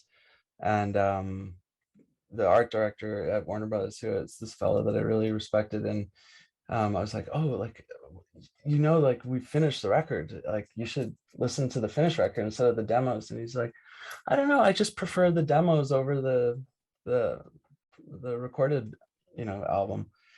And then that really kind of haunted me. I was like, oh my gosh, what is about the demos that could possibly be better than, like this $300,000 album we just did. And then so yeah, I started to explore that more on our third record. And I got even more into the demoing. And then eventually on our fourth record, I was just like, screw doing these expensive albums this way. I think the demos are awesome. So I'd been putting aside like money each year, and I'd saved up 100 grand, and I just dropped it all into studio gear, and that was for Future Breeds. And so like basically I walked into Warner Brothers and said, we want off of the label. We turned down a $500,000 advance so that I could go home, watch YouTube tips, read tape op magazines like frantically.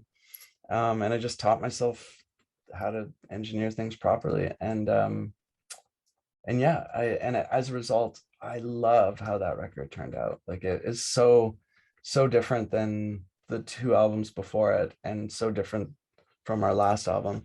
And it's literally the sound of a band just like discovering that they can record themselves. So it's like, it's kind of a weird thing, because it's like all of a sudden we've got like years of experience behind us, but we're totally novice at making our own record. So we were just trying all these things that now I just couldn't be bothered to do, because it was just so time consuming, just weird things like, what would it sound like if we put cymbals on the floor on carpet and just like played like a weird rhythm, and then mic'd it up down like 50 feet away in the bathroom, because there's tons of marble everywhere. And then we take that and we reverse it, and like, so we just did all these crazy weird ideas just because we could.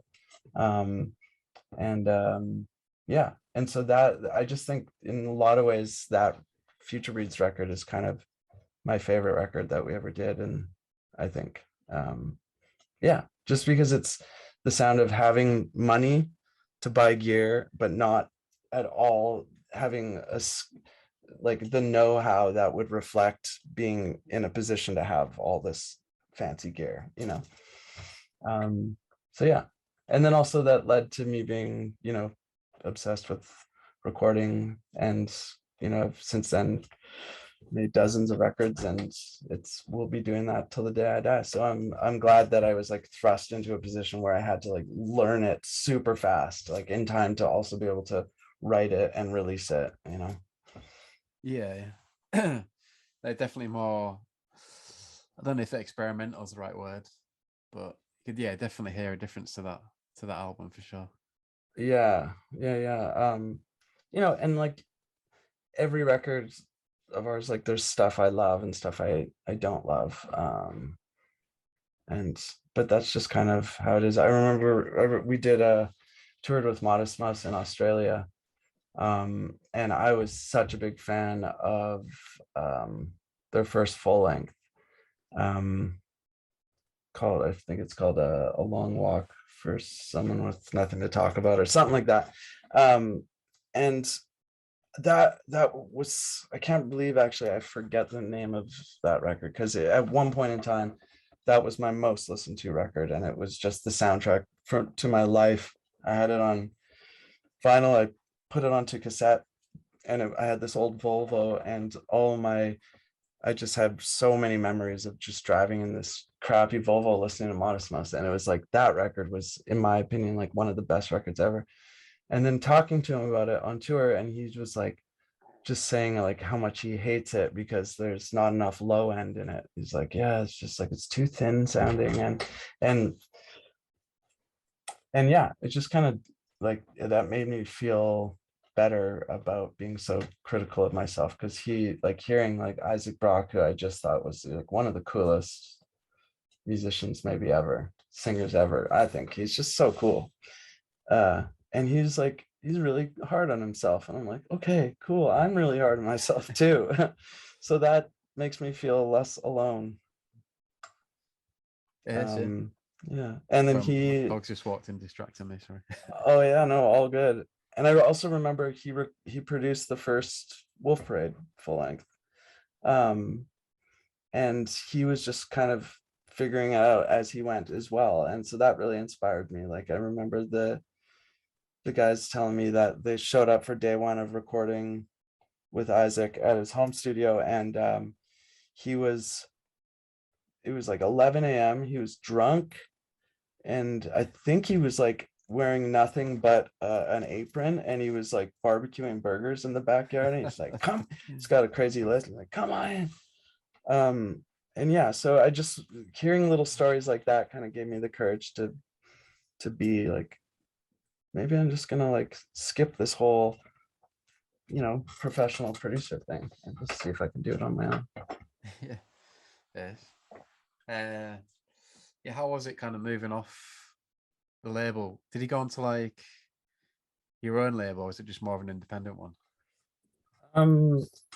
Yeah, I mean, we signed to Danger Bird in the States and Dine Alone in Canada. And I forget what we were worldwide. But from that point on in my life, labels kind of became, especially as things moved more and more to digital distribution and streaming and stuff like that, more and more it feels like a label. It's not really about the identity of the label, like the way it was, say, with Sub Pop. Sub Pop had such an identity and brand recognition, and you have I had the Sub Pop sticker proudly on my keyboard flight case, and even with Sire, it was like a big deal. But I remember it started like as record sales just were dropping and record stores were going out of business. I remember walking into the Warner Brothers headquarters the day that we were gonna say like we want out of our deal. And it used to be that when you walk in, like the first time we ever went there was a huge banner of Hot at Heat playing live at the Troubadour, because like the audience had rushed the stage, and they had printed up like this massive banner, and it just felt like, whoa, like we're a priority. And then on the other wall there was all these gold records. It's like just dozens of these gold records of some of the biggest albums ever. But when we went in that time, I remember just all it was just t-shirts everywhere. They were just that they decided like that's how we're going to make our money, is like ringtones and t-shirts. And I was like, it just bummed me out so much. And especially the ringtone thing, that was like they had it in their head that was how they were going to make money now that people aren't buying records. So on our website you would go to it, and it's like every page there's like a cutout of me that like with a speech bubble or something saying like, buy our ringtone here. And I was like, you're making me look like a fool. I just hated the ringtone thing, and it just got under my skin. So yeah, and I think I was just being a bit overly cocky, because in retrospect we definitely should have probably stayed with Warner Brothers. Because when you go indie, it's like, oh, okay, people don't know that our record is out now. Like I just kind of took that for granted, that their level of distribution. Can you still hear me? Yeah. Okay, cool. So yeah, I really kind of took that for granted. But you know what, live and learn. And it was the kick in the ass that we needed to switch up our sound and whatnot. So yeah, I don't think I regret it. But it, as like an independent musician now, and someone that earns their living, as recording bands and stuff, like to turn down $500,000 is like kind of a weird decision. But It sounds like I don't know. It sounds like a good one in terms of being able to do what you want there in terms of the music you wanted to produce. Yeah, no, there's no question. Like I think they also, at that point in our career, they were really they wanted us to go more pop, and so did our manager at the time. And like, just remember our manager he managed like No Doubt and like he only had a handful of acts, but they were like really big, the Gwen Stefani world. And he was like, well, we can keep, putting out alternative music, but do you really want to be in the alternative radio ghetto? Like, don't you want to be pop,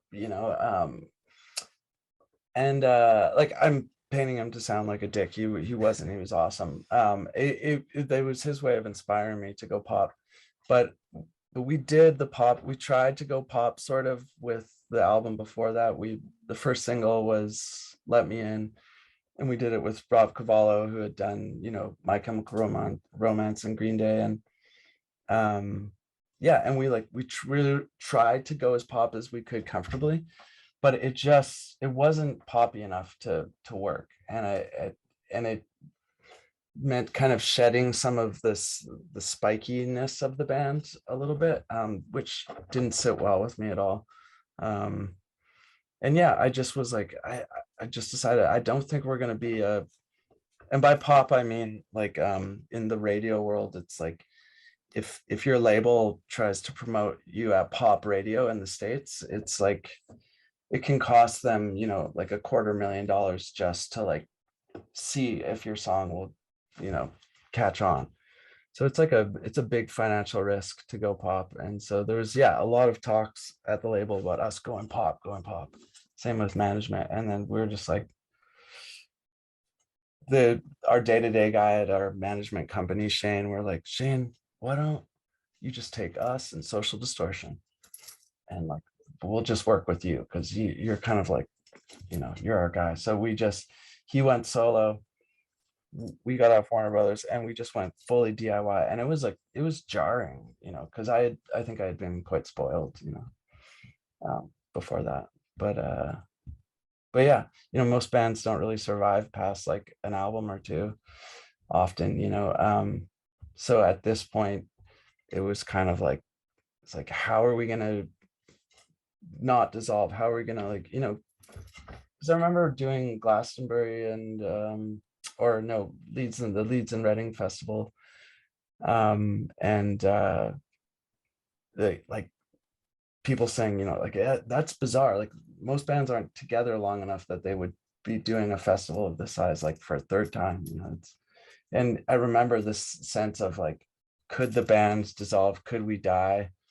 Like what's the inner morale of the band? Like, do we feel like we're a band that's fading away or, like dying, or are we a band that's thriving? And, so I think, just getting rid of everything that put us in that mainstream world was kind of the lesser of two evils. I think if we had stayed in that realm, I just feel like the morale in the band was just, wasn't strong enough to kind of do another round of it.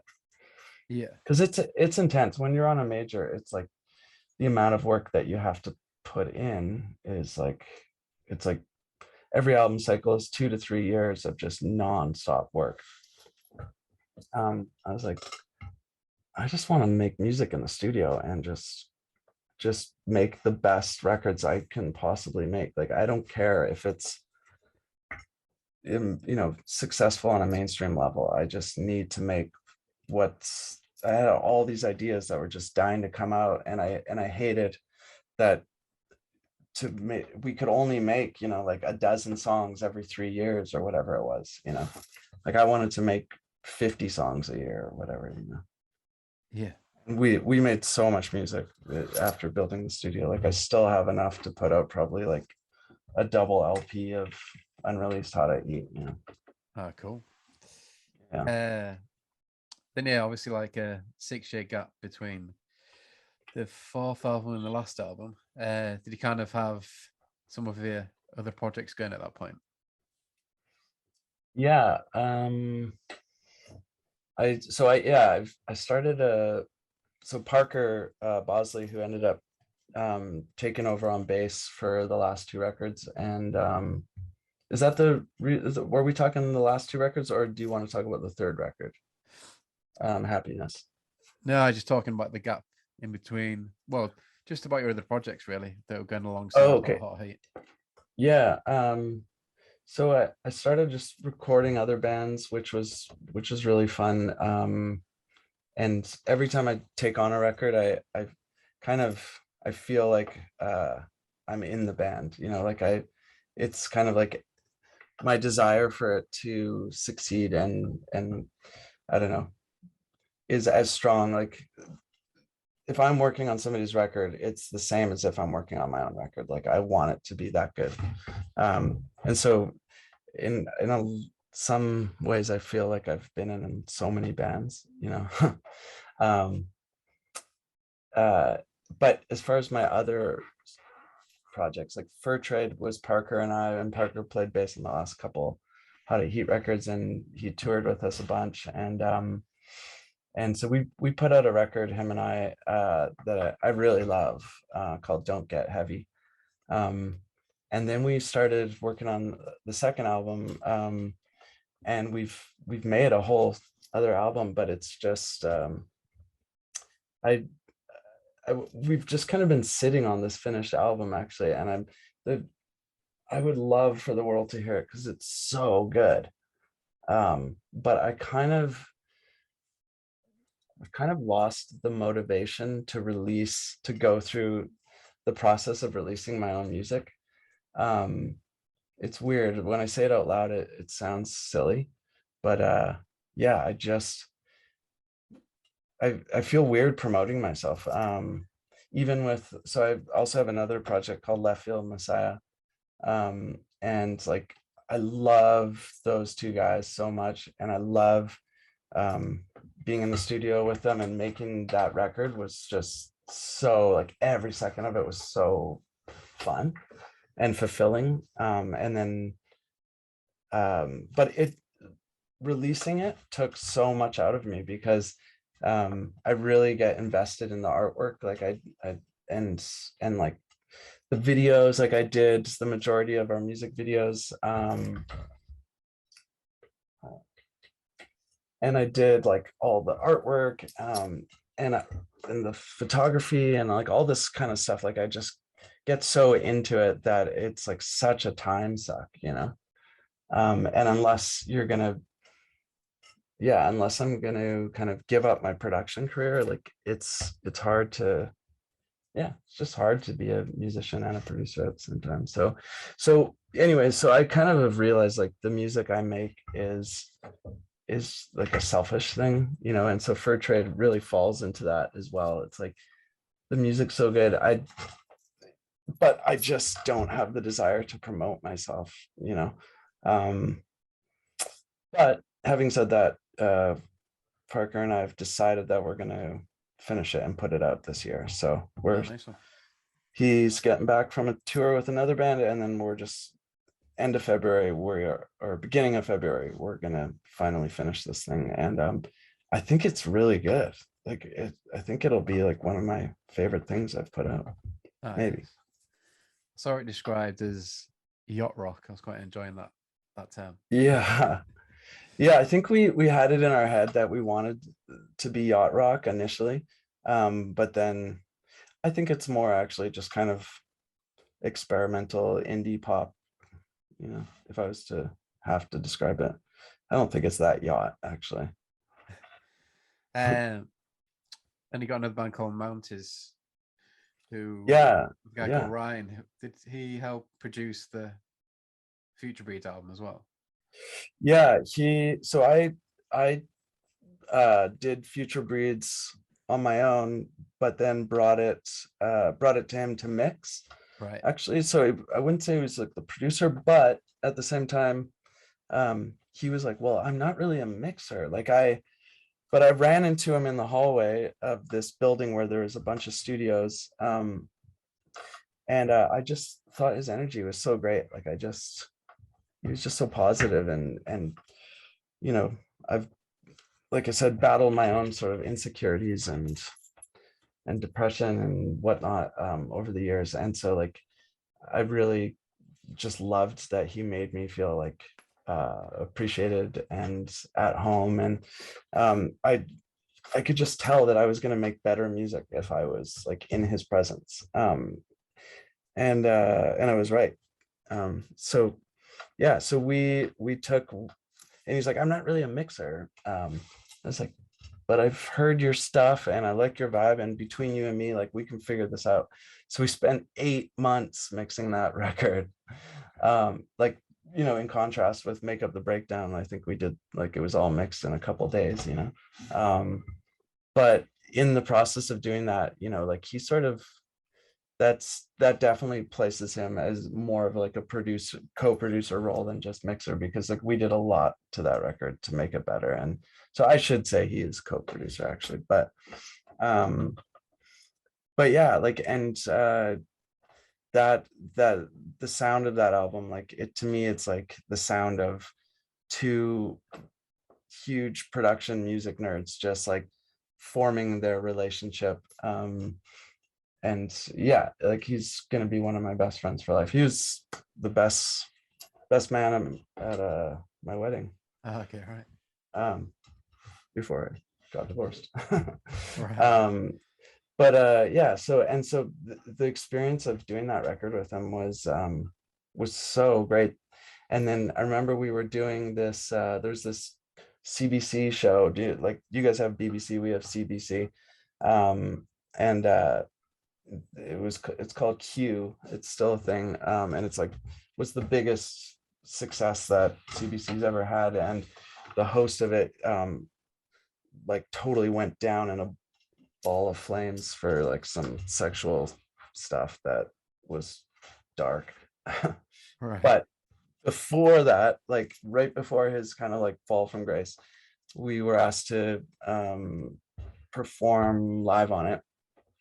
And Ryan came just because we had just finished Future Breeds. And then Hawksley Workman, he was also performing. And so we were just hanging out backstage in the green room, and the three of us clicked so well. And so we got together that night and drank like a billion wines, and just really bonded. And like Huxley Workman, when Hot at Heat was starting out, he he's had a long career. Like he's not necessarily known in like all over the world, but in Canada, and certain countries like Australia and stuff, like he's kind of like a god to songwriters. Like he is just a true superstar. And so Hot Heat was obsessed with one of his records, and we would listen to it constantly. So all of a sudden I'm hanging out with Hawksley and Ryan, my new best buddy, and we're just like, man, we should try and like write a song together. So we put it in the calendar. He flies out, and long story short, we made this Mounties album in like under 2 weeks. And it was literally just us jamming, and then we would just jam in this, we use this like big room, and like he plays like John Bonham, and like we made like these experimental kind of jams, and we chopped them up. And I would just, it would be like, okay, hold my beer, go out, put the headphones on, and I would just like freestyle vocals. And then they would stack harmonies on top of them almost immediately, or or like we would just be like jamming, like high-fiving over like how sick like a moment in this jam was that we were hearing back in the room. And Ryan was like, he's always making sure everything's plugged in and mics are up and guitars are plugged in and everything's ready to go at all, like, so that it can be captured, the second it goes through your head. And so all of a sudden Hoxie would be like holding the mic, and he would just start singing something, and it's like a song would just fall out of him. And so that Mounties record, I think, is a really special record, because it's just like the sound of improvisation with some pop songwriting sensibilities like crammed in there. And Ryan and I kind of shared the production mixing duties. And then he mastered it, and then I did almost all the music videos for it. And yeah, and then Huxley had like this property in the middle of the Ontario wilderness that's like takes like 3 hours to get to. And it's just acres in the wilderness. And he has a home studio. So we would, after we finished the Mounties record, he was like, man, that was so great. Why don't you come out to the wilderness in the middle of winter? And let's see if you and I can just jam and write some songs. And long story short, we made like a record for him. It's called Old Cheetah. And I think if someone's listening to this and they're like, want like some Steve Vai's deep cuts, go listen to Old Cheetah, because I put my heart and soul into that record, and it came together really quick though. So there's like lots of flaws to it in a cool way. And I just want to make sure my phone's not gonna die. Hold on, I'm gonna plug it in to be safe. But I know I'm rambling. That's good. Good, feel good. But yeah, check out Old Cheetah. It is really cool. And it's got, if you're a fan of Mounties or a fan of like my production style, like I think that's where it's at. How's this? Is this cool? Nice one. Yeah, but that Mounties record was really special, and it was cool because in Canada, Ryan was in Age of Electric and Limb Lifter, which were like quite successful in Canada. So he had his following, and then Huxley had his following, and I had some Hot at Heat following. And so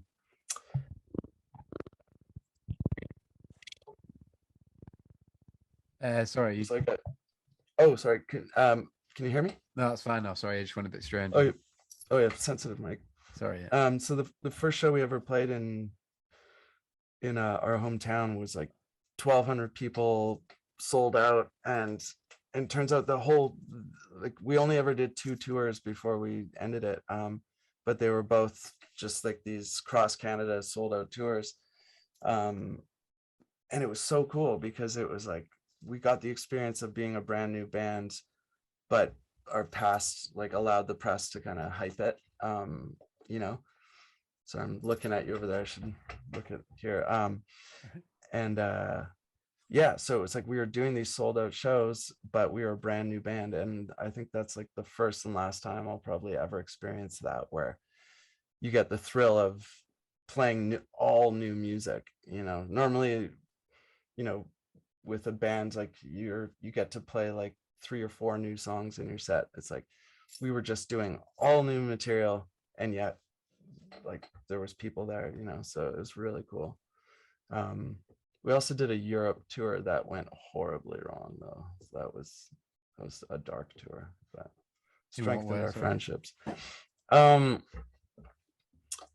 We kind of just put all the handling of the promotion, put it in the lap of one person that did not kind of take the steps necessary so that people knew about it. So yeah, okay, like basically nobody knew we were doing this tour, so we were like playing to 7 people, and it was like cool.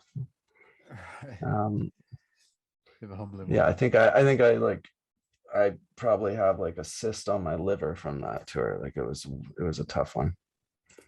Fair play. And yeah, then just going to the last Hot Heat album.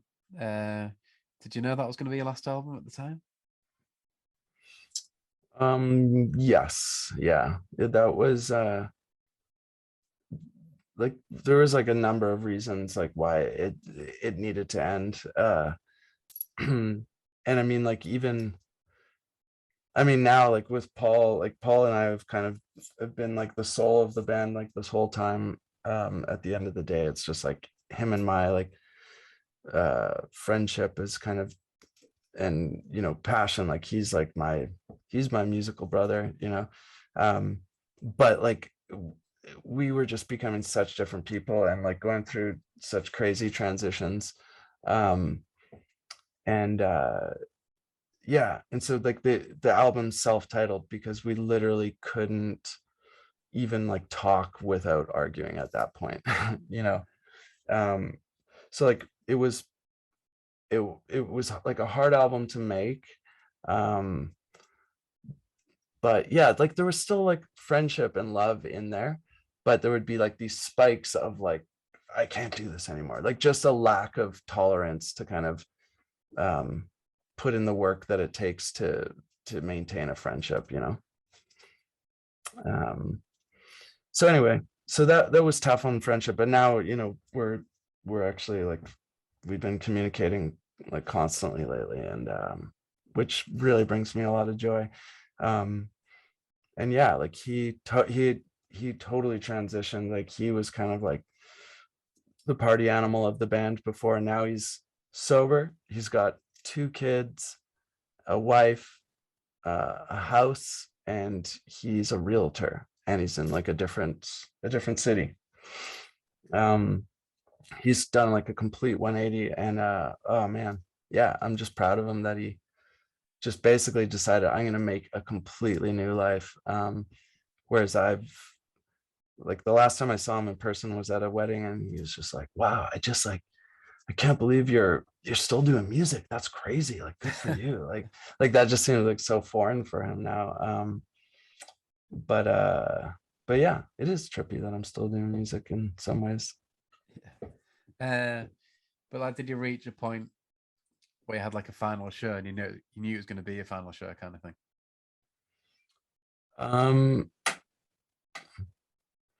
Yeah, I think, I don't know if we knew it was going to be our final show, actually, to be honest. Yeah, it was basically like that album, we'd spent so much time making it, or like trying to write songs for it, um and then we actually, like, someone approached us about doing a documentary about the band, and so we had someone there filming for a lot of the making of that record.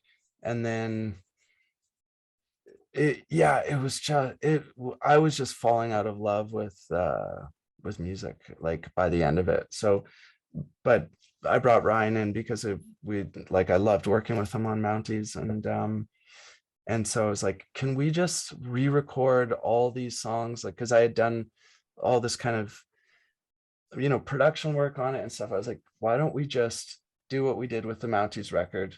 Rent that bigger room, set up everything, mic it all up, go in there and just play all these songs like a live band. And so we kind of scrapped the first version of the record, redid it all so that it would just kind of, yeah, I don't know, feel a bit fresh, and, you know, not like some old demos that we had kind of like cobbled together for like our last barely holding on album. It's like we put it out, you know, sounding like, you know, big and beautiful, and, you know, like something that we could be proud of. And yeah, I'm actually like really, really proud of that record. I think it turned out awesome. Cool, yeah. So then just a few of the questions I sent across. Is there a high point, do you think? Do you have a high point of your time in hot heat?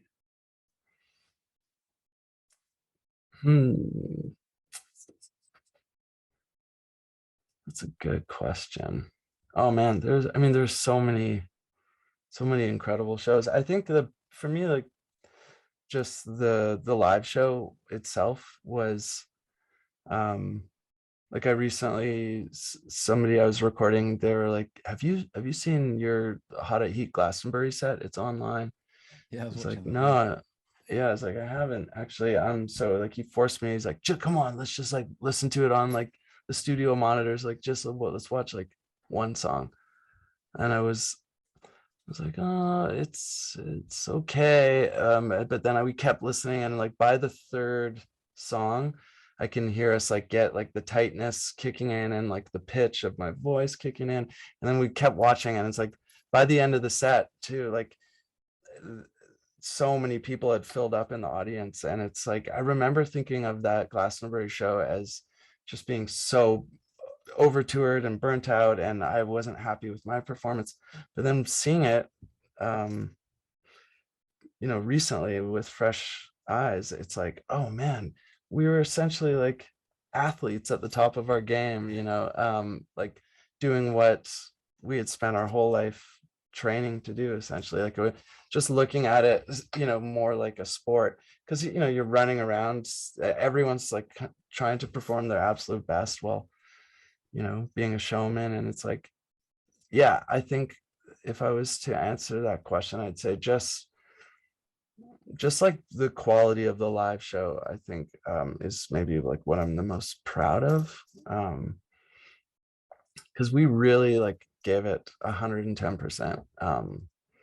And yeah, and you know, we had people that were repeat fans that like had been to like 45 shows, you know, kind of that kind of thing. Like we would have fans that would just go from city to city and just so yeah. And like the fact that we could be just so confident in our just in the quality of the like live performances, and we didn't really have anything flashy like in terms of lights, or we weren't playing to backing tracks or anything like that. It was just essentially still like right up until the end, just like a punk band that had just put in their 10,000 hours or whatever it is, you know. But in terms of happiness, um man, well, we were the kind of people that we would go out after the shows, you know, like we would every night we would turn it into an adventure, you know. Like I've toured with so many bands where they do the sensible thing, you know, like they show up to sound check well rested, and you know, like they're making sure that they do what they got to do so they don't lose their voice. Whereas we would uh every minute was like, felt like it was like a scene from a documentary. Like we were just maximizing our enjoyment of the adventure, you know. And so like it was very common for me to be tapped like at 4 p.m. like, hey, sound check is now. It's like, oh, you know, like because we would be out so late having so much fun. um yeah. And so I would say like just the late nights where it was like so awesome. It was like an adventure that you know, most people would never get to have. And yeah, and it got a lot out of my system, you know. Like I'm a very kind of sensible fella now for the most part. Actually, that's not true. I was up late last night socializing. um so I guess, yeah, Yeah. there's like I'm an introvert and an extrovert. Like I struggle between both worlds. But yeah, Yeah, it no, you, forced me to open up my extroversion, I think. And otherwise, all signs were pointing to me being kind of a quiet introvert, you know. it's interesting you say that because you know, I've had a few bands on that say they kind of wish they'd enjoyed it more at the time. So it sounds like you guys kind of made the Oh, most of it, really. oh, we totally did. um I remember oh man, yeah, yeah, I would love to get written consent from everyone in the band one day and just like just release like all the stories that we have. That'd be But brilliant. I just, whenever people are like, you know, tell me what's one of your most memorable tour stories, I'm like, can't tell it, don't want to tell it, don't want my mom to hear that, don't want it, no, I can't mention that, he would kill me if I said that. So it's like, you know, so many great stories. But you know, one day. Yeah. Uh, is there anything you do differently about your time in the band? um I mean, yeah, part of me is curious what it would have been like if I had the courage to self-produce, and we had the courage to write like that experimental style of music. But if we released it through Warner Brothers, I do wish that because it I think it that Future Breeds could really be an inspiring record, I think, if people had the chance to hear it. But you know, sorry, I keep looking at you over here. I think I've got enough charge now. um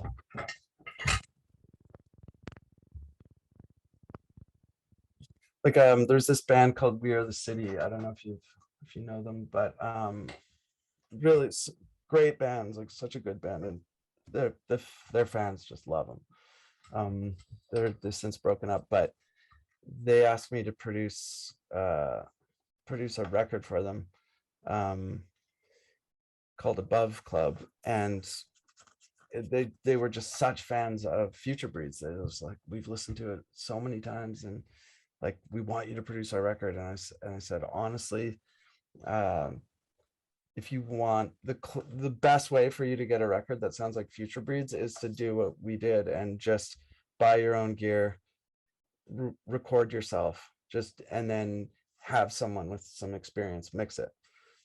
So that's what they did, and it's such a beautifully experimental album, and it's got so much flavor to it. And then Ryan Dahl from Mounties, who I worked on Future Breeds with, he mixed half of that record for them, and I mixed the other half. And I just think it's that record, We Are the City Above Club. You should go check it out. It's so good.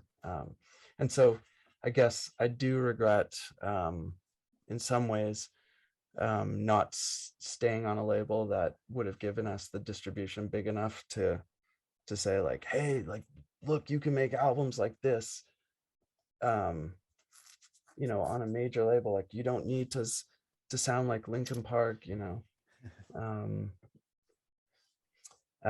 yeah, but I don't know if it would have come out the same. It probably wouldn't have come out at all the same. I think there's a people pleaser in me that I've like struggled with my whole life, because if I feel people's needs and wants and desires, and I'm just naturally drawn to helping people, so I have to really be careful with who I let into the room and who I let in to my creative life, because subconsciously I'm just drawn to going in the direction that I feel like they want me to go. And I've spent years kind of, especially recently, trying to learn the art of boundaries and not, and having kind of the comfort with, kind of just doing what is best for me and not for everyone else, and that not being a selfish thing. So yeah, I think I just needed to get rid of everyone in my life for the most part to make that album. And then by making Future Breeds, like, it kind of unlocked this whole other world that has been my music ever since. So maybe it's not a regret. I don't know, I probably have regrets about, there was a period where I think my ego got to me for maybe like a handful of months or years, and I think like I was like, could have been a bit more disrespect, like I was a bit disrespectful, maybe not in a big way, but like there's just like certain things where I was just like kind of cocky, and it wasn't a long period, but sometimes I cringe when I think of the old me for just when I first got a little taste of fame. It's like I was just a bit cocky, and I just think that's not aligned with my values. Yeah. But I mean, I never did anything brutal. I just just think you can just be kind of cheesy, I think, sometimes, like if you let fame go to your head at all. Not that we were really like famous, but we had enough that we could like just justify being a dick every now and again, which I just think there's no excuse for that. Yeah, fair play. And you say you're working with new bands now, like how do you see the challenges for new bands, like, and how do they differ to like what you guys went through back in the day, do you think? Oh man, that's a good question, because it's so different. Like what actually I typed it out. I was messaging with Parker just because I've played him some of these new these remixes of the Hot Heat stuff. What did I say? It's right here. So yeah, I said, oh, just working on the Hot Heat remixes, sounding tasty AF with a bit of sneaky mix tricks. He said, hearing those songs with new ears really freaked me out in a good way. Truly a band being a band.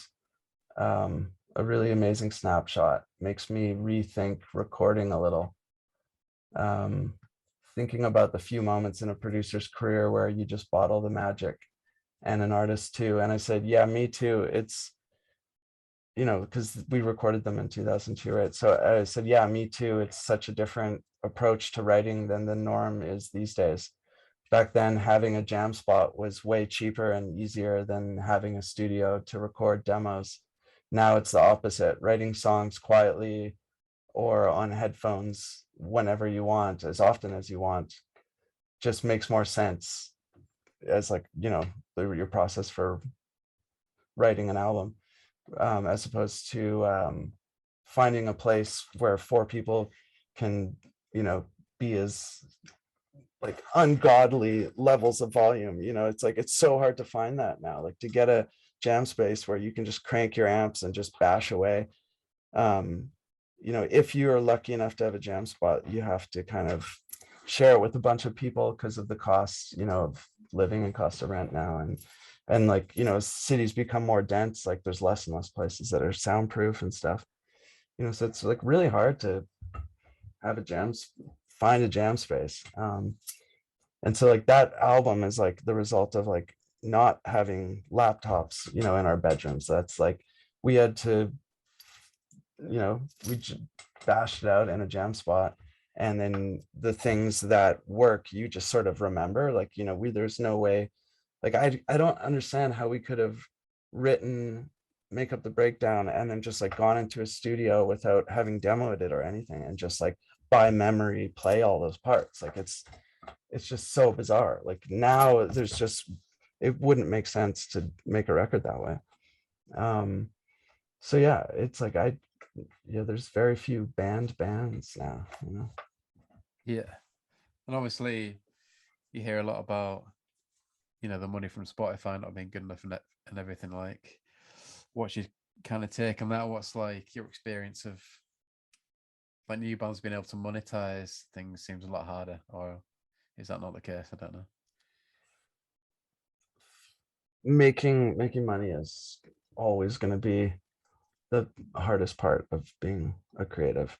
Um, it's such a complicated topic that I still don't even understand. Like the way the way I do it is I just diversify. So I have so many different things that I'm working on.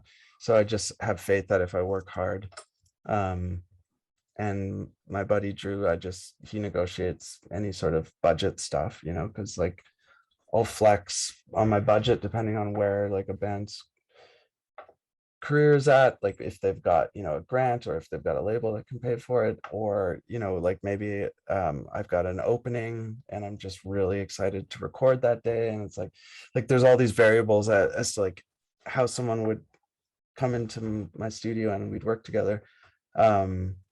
But like I'm open-minded, and I think that's like a key for making money is like, it's like, oh, yo Gabba Gabba, like they don't pay you anything and you don't get any back end royalties. Like the only reason you would do it is just because it's kind of fun and neat, you know. And then you do it and it's like for years, like, you know, hundreds of people just like, oh, I love you guys on Yo Gabba Gabba, that's how I discovered you. It's like, oh, okay, you know, all these little things, like, or me talking to you, you know, like you know, just blabbing away here, it just in the hopes that if I'm like my true self often enough in life, something good will come from it. And so yeah, I do music videos for people. I do a lot of music videos, and they're not fancy, you know, big budget things. They're just kind of like, okay, what's your budget? What toy did I recently get that I'm excited to play with? How much energy do I have to like go to a different location? Like it's like often it'll just be like, oh, show up to the studio, we'll make a music video. I don't know how we'll do it, we'll just figure it out. And then it becomes like this whole style of post-production that I'm obsessed with that week or whatever. Or I'll just, you know, like I had double pneumonia recently and I did a music video for this artist, Prairie Cat, and like he just sent me footage of a girl roller skating, and like I was like near death, like in the hospital for 8 days, and I'm like somehow cobbling together this music video, while like doctors are telling me that like they don't understand why the infection's not clearing up, and like prepare for the worst, you know, like, but I'm just like, must do this music video for Carrie. And so it is what it is, like, you know, or like that Killers remix that I did like in the hospital, you know, like stuff like that. It's just or you know, I'll get excited about photography and I'll just offer to shoot a band's press photos for them, and then get a I'm always investing in toys. Like I'm like, if you put toys in front of you, some people call them tools, I like to call them toys, you know. And yeah, I'm just always trying to like challenge myself and surprise myself, and you know, anything. I just go towards what feels good, you know. And somehow money comes in from that. So to answer your question about Spotify, I don't know, like I don't think you have a choice really as a band. Like, so why spend time debating the merits of Spotify? Like you're gonna have to be on Spotify. So how do you make money? I don't know. I've been working with this band, Said the Whale, and a big part why I wanted to work with them is, oh, hold on. Do you mind holding on 2 seconds? Yeah, sure. I was just gonna say they're brilliant marketing. Like they just self-market, and they put out like cookbooks, and they do like all like crazy merch, and listening parties where everyone has headphones, and it's like that's how you make a career, you know. Just do crazy shit basically. Yeah, then just like one last one, really, Steve. Yeah, That you no mentioned worries. You mentioned the Gallagher brothers. Mhm. That we always like to try and finish on a funny story about those guys, or maybe another prominent Right. name from back in the day, if you've got one Oh that you can man. tell. Okay, let me think here. I've got to have something great. Oh man, that's a tough one.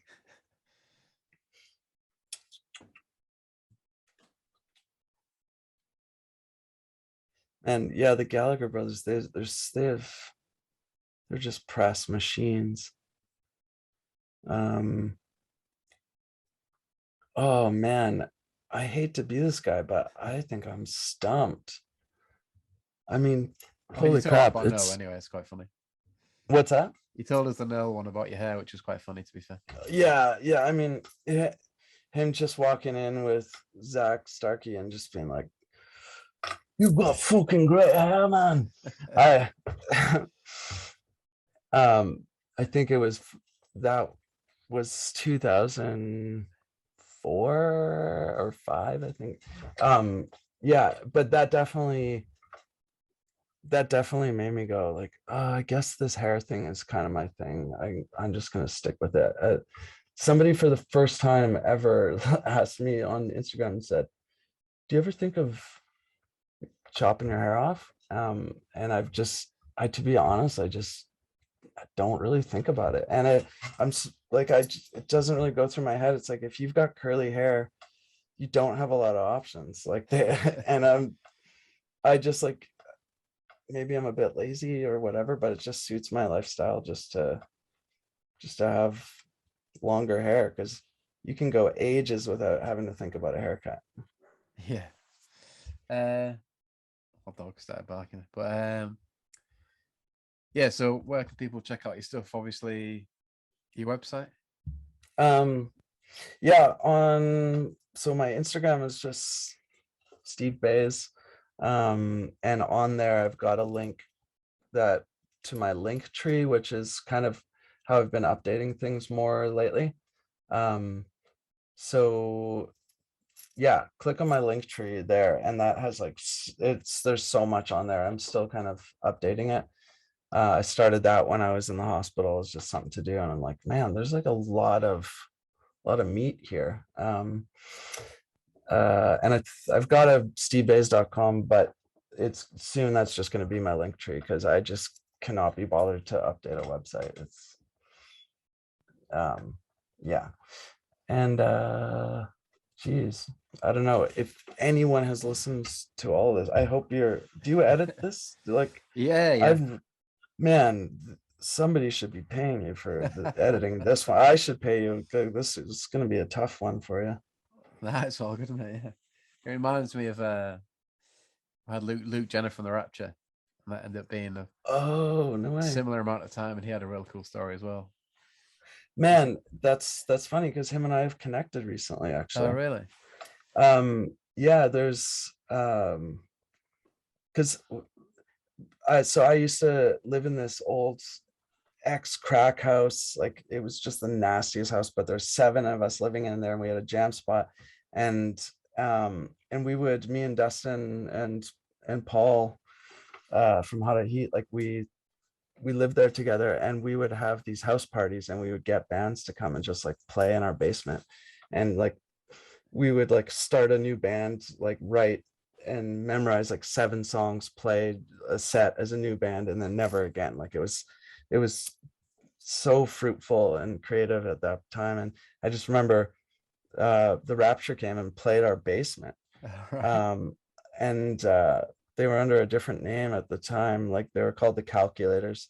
And there was like a couple different guys, but it was essentially the beginnings of the Rapture. And I remember Jeremiah Green from Modest Mouse, he was with them too. And like it was just so cool, like just having dudes come and play your basement. And it was and then yeah, I was really fans of the Rapture, also because they were on Sub Pop as well. And then I think we played shows together, and I was just a fan of Echoes, like that record. Uh Anyway, where am I going with it? Oh yeah, so me and one of the guys in Left Field Messiah, we bonded over our love of House of Jealous Lovers by the Rapture.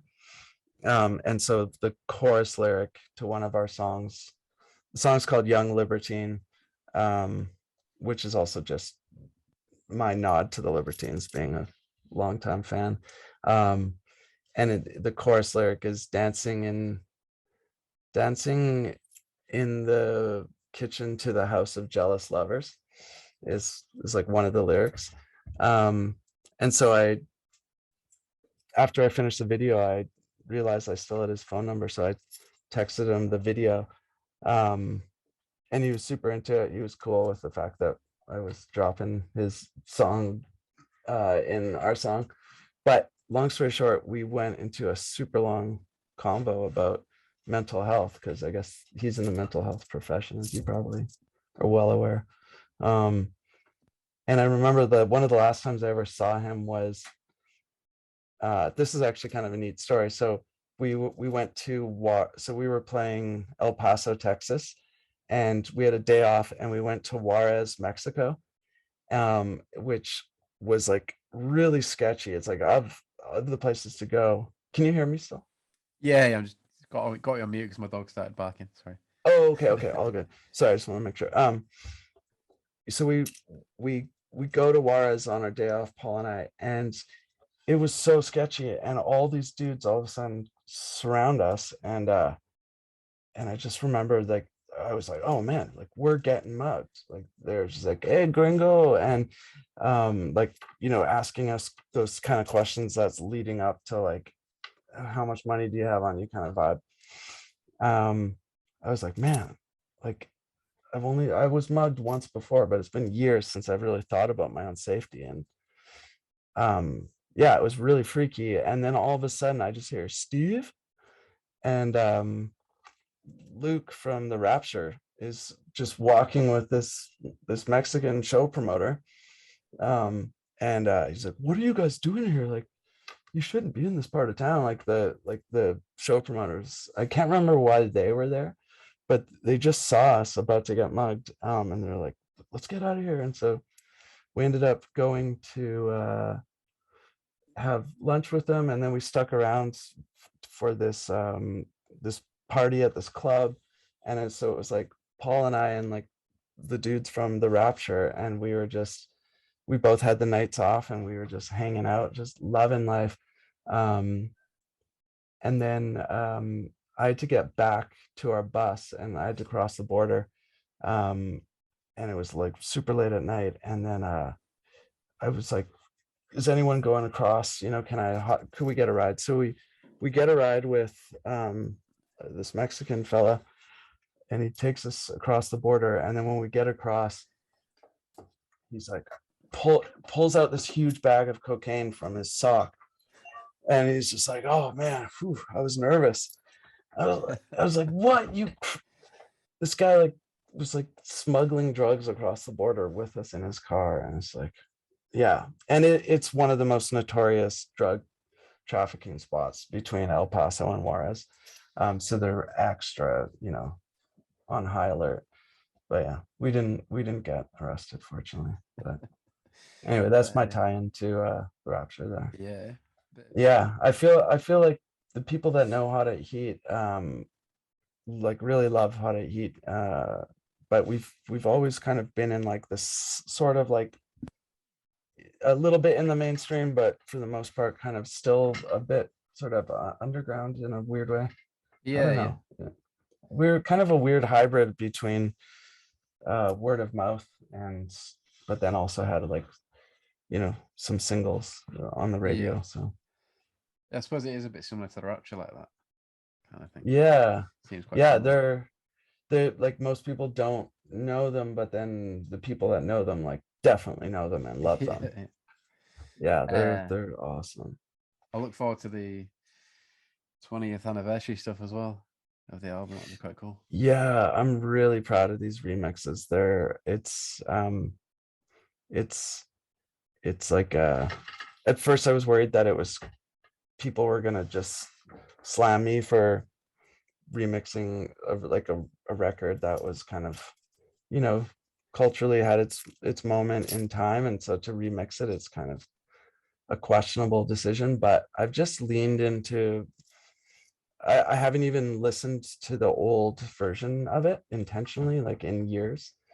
So I'm not referencing the old mixes, and I'm just seeing what it sounds like if I just treat it like, someone reached out to me and said, here's a bunch of files, can you mix our record for us? Like, okay, I'm just going to make it interesting, according to how my ears want to hear it. Yeah. I'm just not Cool. really getting into the baggage of thinking about it like emotionally, about it having to be exactly the same or whatever. Like it definitely is a departure from the original version, but I like that. Is it all going to be digital, or is it anything like It's going to be vinyl for sure. vinyl? Right, nice. Cool. Yeah. And we had some B-sides that only came out on vinyl in the UK. Songs like Move On is one, and another one called Apartment 101.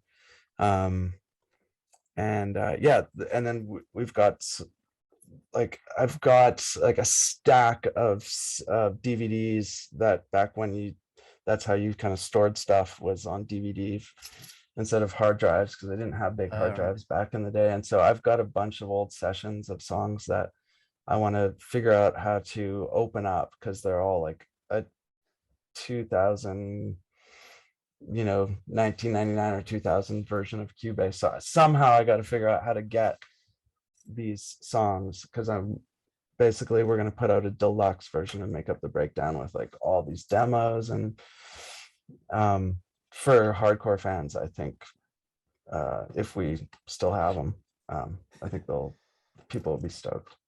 Excellent. No talk of a reunion yet, though.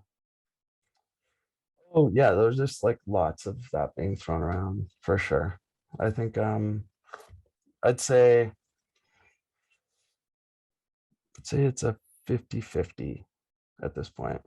Okay. Before the COVID stuff, we got asked to do like a huge festival in California, and it was like all bands from our era, like Rapture did a reunion at this festival like the year before.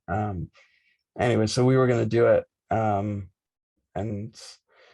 I was like, I guess we're doing a reunion. And then COVID happened, and now I'm kind of like, oh, I don't know.